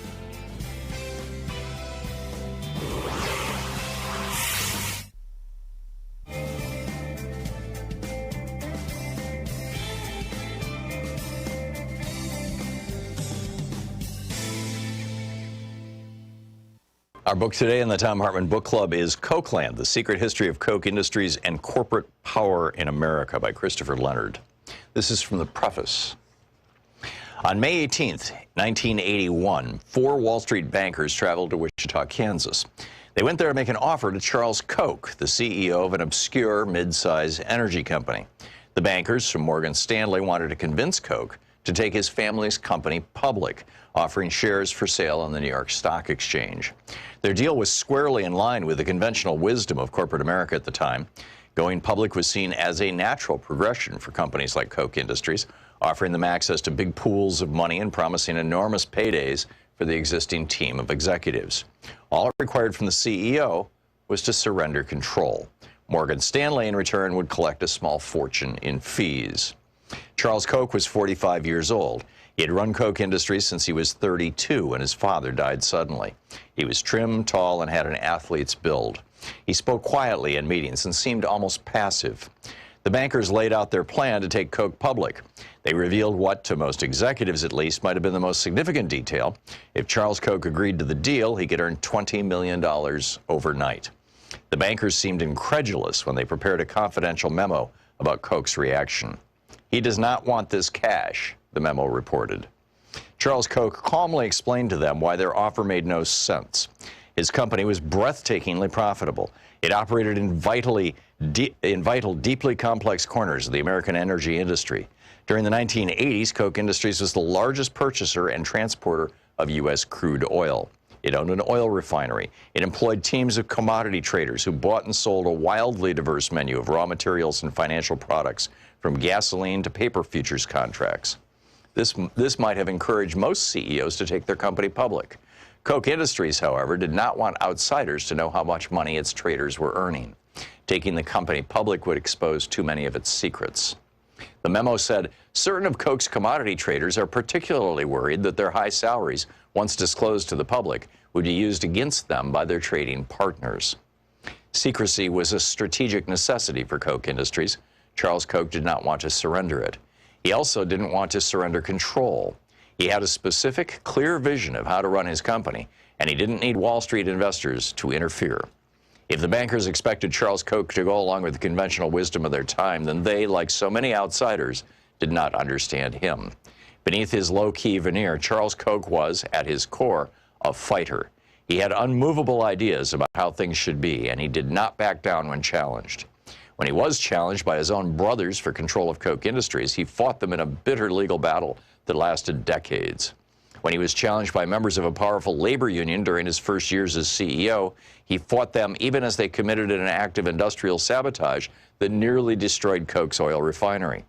When the FBI and the U.S. Department of Justice launched a criminal investigation into Koch Industries' oil gathering business, Charles Koch fought them with every legal and political tool at his disposal.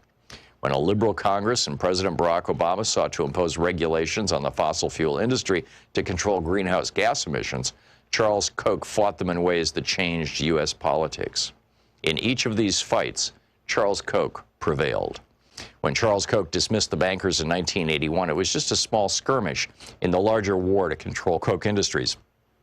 After prevailing in that fight, he created a company that was true to his vision. He avoided the snares that entangled many publicly traded companies that report their financial results to investors every 3 months. Koch Industries didn't have to think quarter to quarter. The company thinks year to year. An internal think tank and deal-making committee called the Development Group will sometimes think through a business deal on a timeline measured in decades. This long-term view made Koch more nimble where other companies stumbled. In 2003, for example, Koch Industries bought a group of money-losing fertilizer plants when no publicly traded company was willing to take the risk. Today, those plants are as profitable as a broken ATM machine that spews out cash around the clock. Unlike publicly traded companies, Koch Industries does not pay out rich in dividends to investors. Charles Koch insists on reinvesting at least 90% of the company's profits, fueling its constant expansion. This strategy laid the foundation for decades of continuous growth. Koch Industries expanded continuously by purchasing other companies and branching out into new industries. It specialized in the kind of businesses that are indispensable to modern civilization, but which most consumers never directly encounter. The company is embedded in the hidden infrastructure of everyday life. Millions of people use Koch's products without ever seeing Koch's name attached. Koch refines and distributes fossil fuels, from gasoline to jet fuel, on which the global economy is dependent. Koch is the world's third largest producer of nitrogen fertilizer, which is the cornerstone of our modern food system. Koch makes the synthetic materials used in baby diapers, waistbands, and carpets. It makes the chemicals used for plastic bottles and pipes. It owns Georgia Pacific, which makes the wall panels, beams, and plywood required to build homes and office buildings. It makes napkins, paper towels, stationery, newspaper, and personal hygiene products. Koch Industries owns a network of commodities trading offices in Houston, Moscow, Geneva, and elsewhere, which are the circulatory system of modern finance. The book, Kochland, by Christopher Leonard.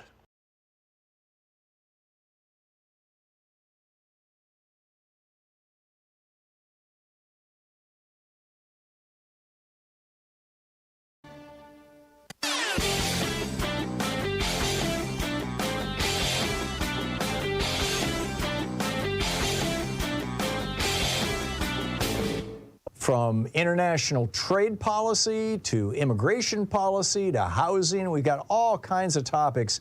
The wars between Republicans and Democrats, the Republican efforts to induce fascism in the United States. A great selection of opinions will be found over at HartmannReport.com.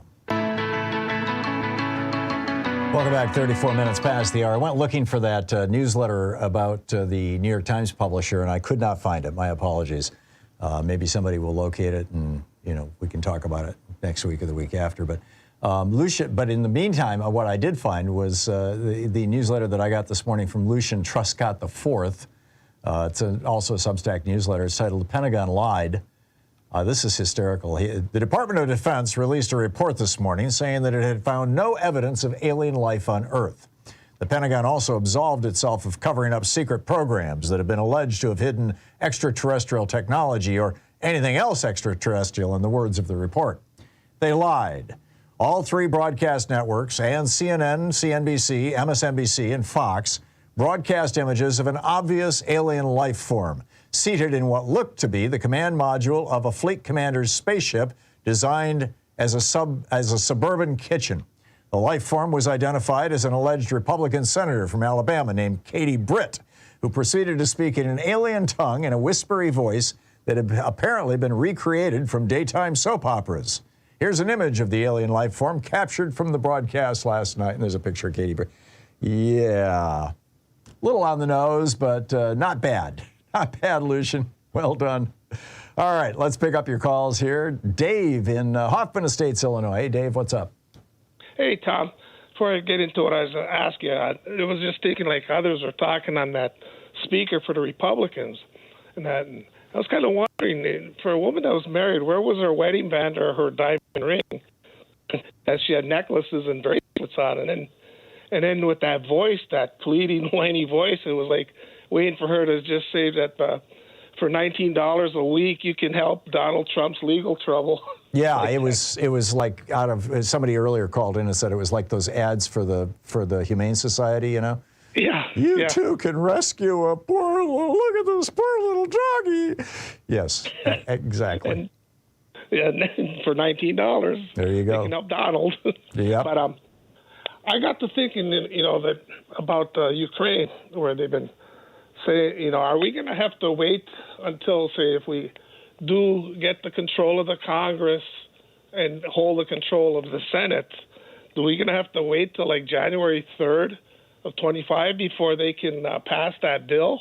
I think that if Congress hasn't acted on aid for Ukraine by the end of this month, and frankly, I'm suspecting within the next 2 to 3 weeks, that Biden is going to do something to provoke this, to push it.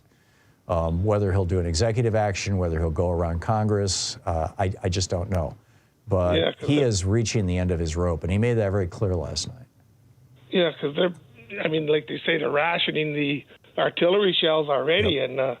And if they had to wait till they wouldn't hold out 10 months. No. To get that. Ukrainians are dying right now because Mike Johnson is kissing Trump's ass and Trump is kissing Putin's ass. I mean, that's the bottom line. Hey, Tom, and as Biden pointed out last night, if Mike Johnson would put that legislation on the floor, it would pass with both Democratic and Republican votes.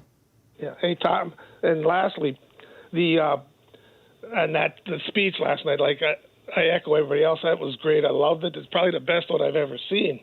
And I loved it when he followed what former President Obama did that time with the Supreme Court, where he just ripped into them. But do you think the boys there, they'll get their underwear in a knot now and they'll give in to Trump's immunity claim? They have been, well, I mean, I don't think that there's anything that Biden could say that would make them more extreme than they already are. And, clearly they are on Trump's side and they're trying to delay his trials and things because they want him back in the White House, probably because Alito and Thomas, who are both in their mid-70s, would like to retire. And they want to, and I mean, it was the same thing with Sandra Day O'Connor in 2000. She was arguably the deciding vote in Bush v. Gore, and she wanted to take that case because she wanted to retire because her husband had Alzheimer's and she needed to become his caretaker. And, it was like one of the real low points in American history. But, yeah, that's what happened. Dave, I need to move along, but thank you for the call. Good enough. Thanks, Tom. Good talking to you. Well. Thank you. Blue in Albuquerque, New Mexico. Hey, Blue, what's up? Hey, Tom. Nice to talk to you. I wanted to bring up the 9 possible planetary tipping points, which is what scientists have figured out, like, this is a tipping point, and if we go over it, what tipping points do? They just, like a waterfall. Right. There's no going back. Yeah. So I researched them all, and the number one and really inexpensive thing that we can do to reverse all 9 of the possible negative trends, and balance them all out, is planting forests and establishing forests. Because when you rev up, like, just think about all the life on the planet and how it's all breathing in and out and eating and drinking and pooping and stuff.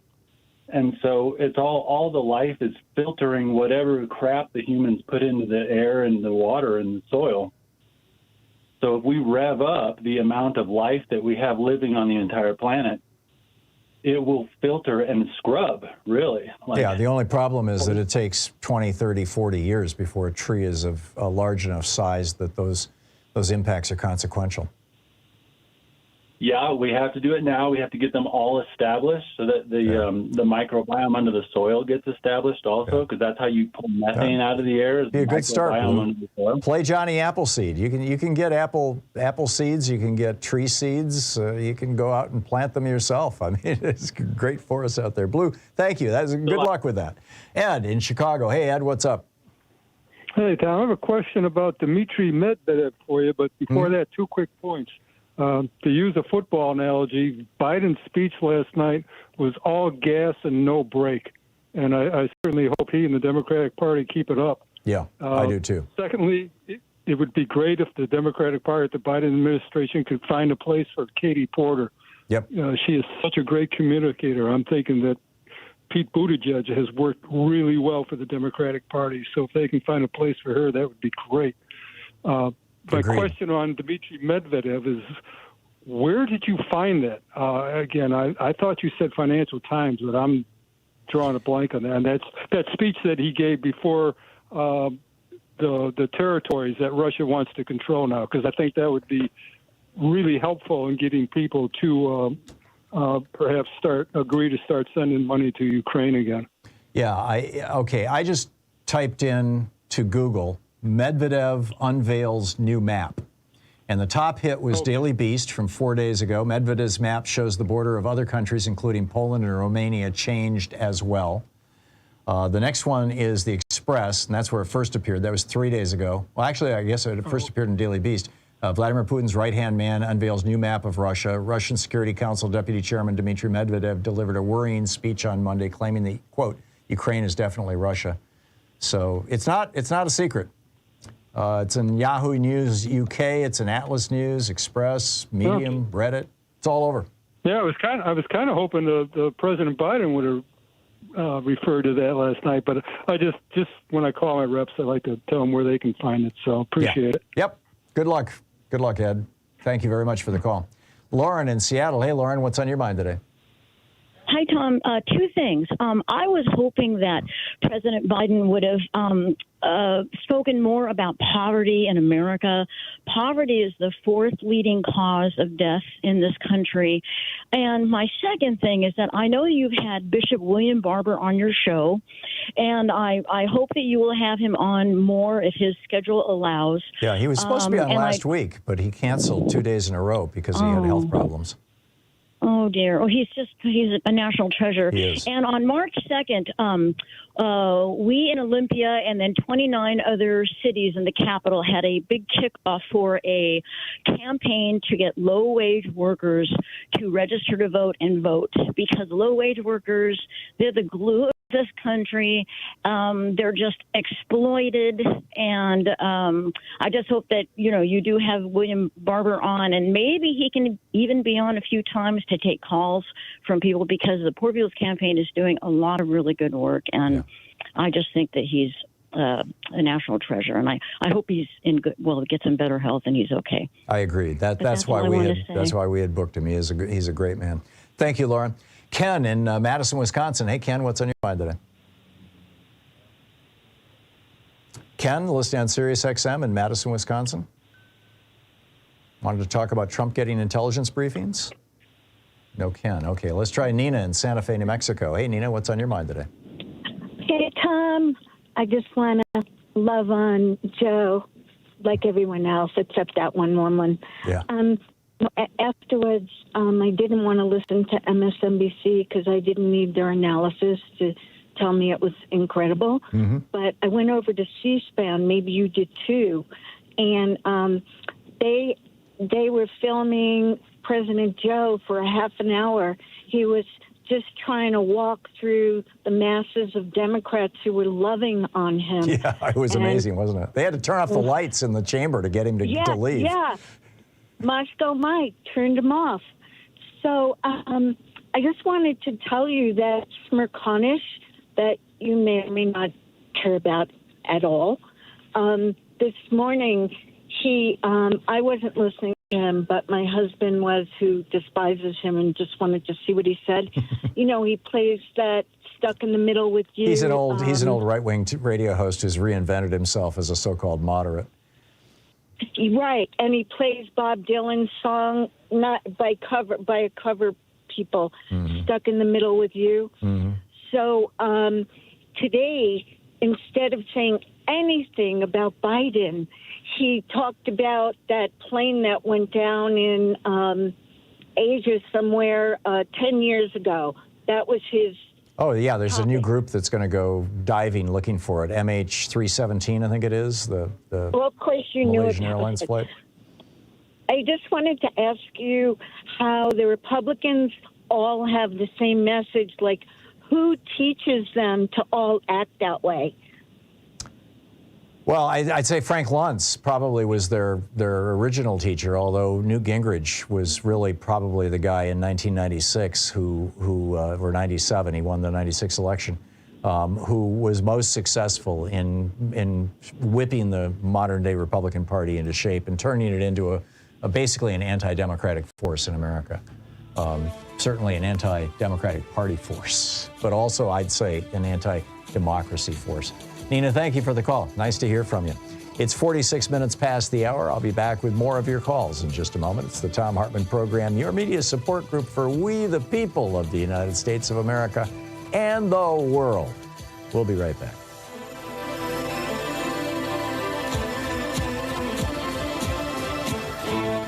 You're listening to Thom Hartmann. Visit thomhartmann.com for audio and video archives. Speaking the truth, the big television networks would really rather you didn't know. I'll be right back with your calls.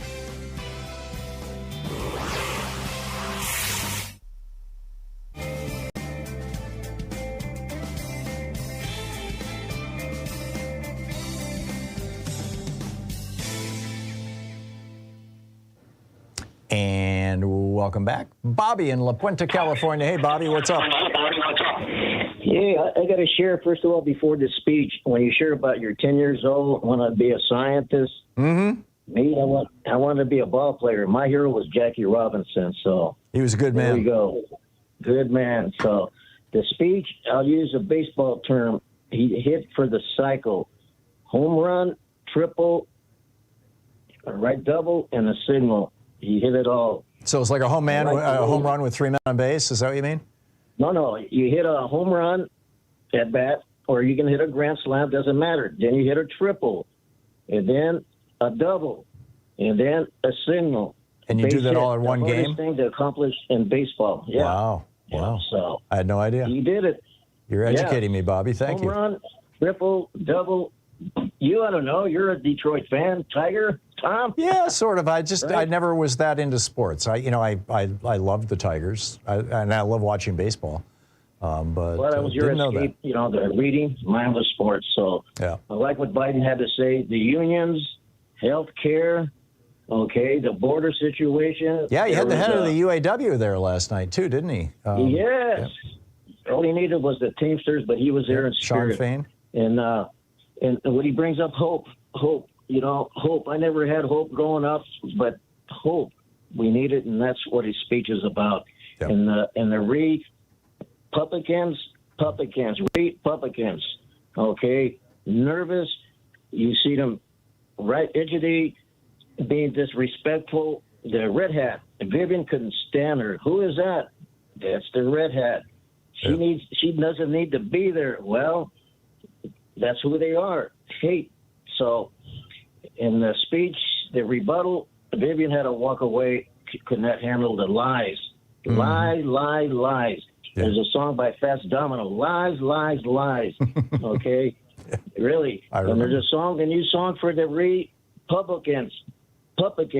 I'm your puppet. You heard me. That was Herschel Walker. Now it's the Republican song. I don't know if you ever heard it, Tom. Or your audience, listen to it. Perfect for them. Snap your finger, they come running. Instead of doing the right thing, they're cowards. And Biden, support Ukraine. We have to keep supporting Ukraine. I wish my dad was alive. World War II veteran, Omaha Beach, North Africa, liberated the concentration camps. Need his spirit. Honest. Yeah. More like that to speak up these veterans. Yep. And how can the veterans be for Trump? They were probably cowards, traitors, in my opinion. Thank the Creator for Joe Biden.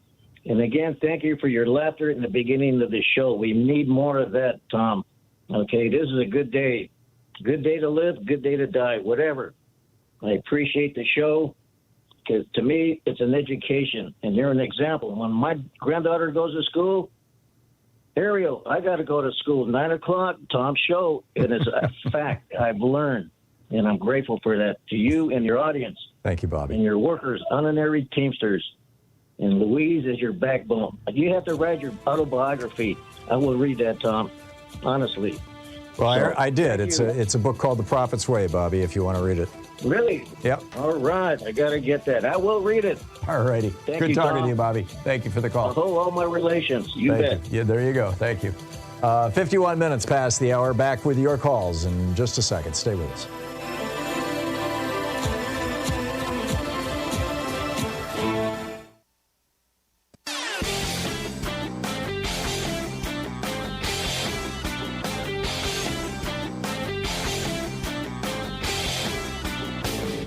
Hey, thanks so much for sharing our program and for reaching out to our stations and sponsors and letting them know that you're listening. It really means a lot to us.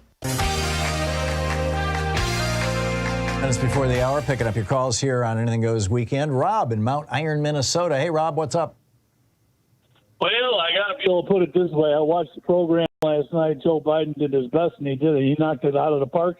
You know, that guy Mike Johnson is where I'm seriously getting not to like him. Yeah. You know, he's where, you know, I mean, his cross-eyed when Joe Biden was talking, you know, I mean, I can look back, you know, and think about, I met up with a Trump supporter one time, and it was where he was in a little group. He had a really big sticker on the back of his car and, you know, a Trump sticker, and he finally got a chance to be able to take and recognize me as a person. And it was like he was baiting me to be able to take and see what I was going to say.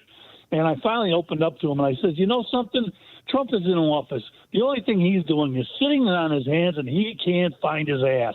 Well, I watched Republicans last night. He's got the whole senators, congressmen. They're all sitting there on their hands doing what? Yeah. No, it was pathetic. I mean, Joe Biden says we need to get the lead pipes out so our children stop getting brain damage, and not one Republican stands up and applauds. Not one Republican even applauded. They didn't even sit and applaud. There was one Republican. It was the Oriental guy that was right in the middle of their crowd, all of them sitting down. He took and he jumped up a couple of times. Oh, really? Okay. Well, I stand corrected, Daryl. the exception that proves the rule. There was only one. Yeah, there you go. No, it was. Hopefully, America figured out last night what's going on in this country. Rob, thank you very much. Daryl in Bainbridge Island, Washington. Hey, Daryl, what's on your mind today? How you doing, Tom? Good. Happy Women's Day to you. Yeah, it's International Women's Day. I wanted to do an homage to a fairly famous American woman in history here. And about 20 years ago, I was invited backstage to the Will Rogers Follies, where my friend was a second banana in this show. And we were in the green room, and there was this absolutely gorgeous woman there, and she looked up at me, and I had to close my mouth, otherwise I would have caught flies. She was so beautiful, incredibly beautiful. And she'd been on stage with these cue cards announcing the next act. It was a vaudeville show. And so my friend said, "Hello, Marla," when she walked in. "Hello, Marla." And I wanted to, without sounding too sexist, just to tell you, a lot of your male listeners probably would feel the same. And some of your females as well. Absolutely, probably one of the most gorgeous in the world. And what's the point here, Daryl? Or the punchline? A few years later, she was divorced by Donald J. Trump. Oh, it was Marla Maples. Okay, get it. 7 years into their nuptial marriage, and she lost everything because she was having an affair with Trump's bodyguard. That's why Trump cut her out of his. Interesting. Well, yeah, it was the last year. It was a 7 or 8 year contract, and you know, I just always wondered if she'd when she started drinking after she married him, and hard drinking. That was a bad mistake. She lost a lot of money on that decision. Anyway, that's the story. Okay. Thank you, Daryl. Thanks for sharing that. Ken in Stockton, California. Hey, Ken, what's up? Yeah, I'm Brad. You're Brad? Okay. Well, let me fix this thing. Yeah, Brad. Yeah, in Stockton. Okay. I'll fix that. What's up, Brad? And anyway, thanks for taking my call. Sure. I wanted to talk about intelligence briefings that apparently Trump is going to start getting. Right. And, once he's the official nominee of the party. Yeah. Yeah, and they're discussing that on that Deadline White House with Nicole Wallace, and they had Brennan on, the former intelligence chief, and he was saying, kind of downplaying it, say, well, we won't divulge sources and methods. But another person on the show, Claire McCaskill, a former senator from Missouri, she really got animated and told them, how stupid it was, and apparently the reason for doing this is it's just a tradition. That's correct, Brad. I'm out of time. I'm sorry, I got to run, but you're right. Hey, special thanks to Louise Hartman, Sean Taylor, Nate Atwell, Jamie Holly, Nigel Peacock, Sue Nethercutt, Patrick Hoyt, Geraldine Halbert, Ron Hartenbaum, Chase Spross, Nicholas Miller, Pat Sweeney, Jeremy Peterson, Mark Thoman, Martha Salinas, Connor Arroyo, and Carne Verde, all the fine people who work on this program. Thank you to all of them. And thank you to you for letting our stations know you're listening, letting our sponsors and underwriters know that you care, and for all your support of our program. So get out there, get active, tag you're it. Have a great weekend, and take good care of yourself and the people around you. You've been listening to Thom Hartmann. For audio and video archives, visit thomhartmann.com.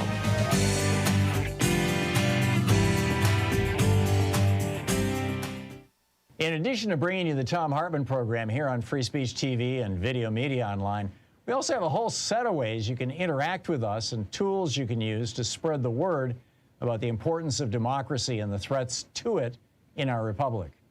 First, there's your daily homework. Sue Nethercutt puts together a daily email newsletter that has a link to every story I discuss on the air, so you can find my sources and you can share them with your friends.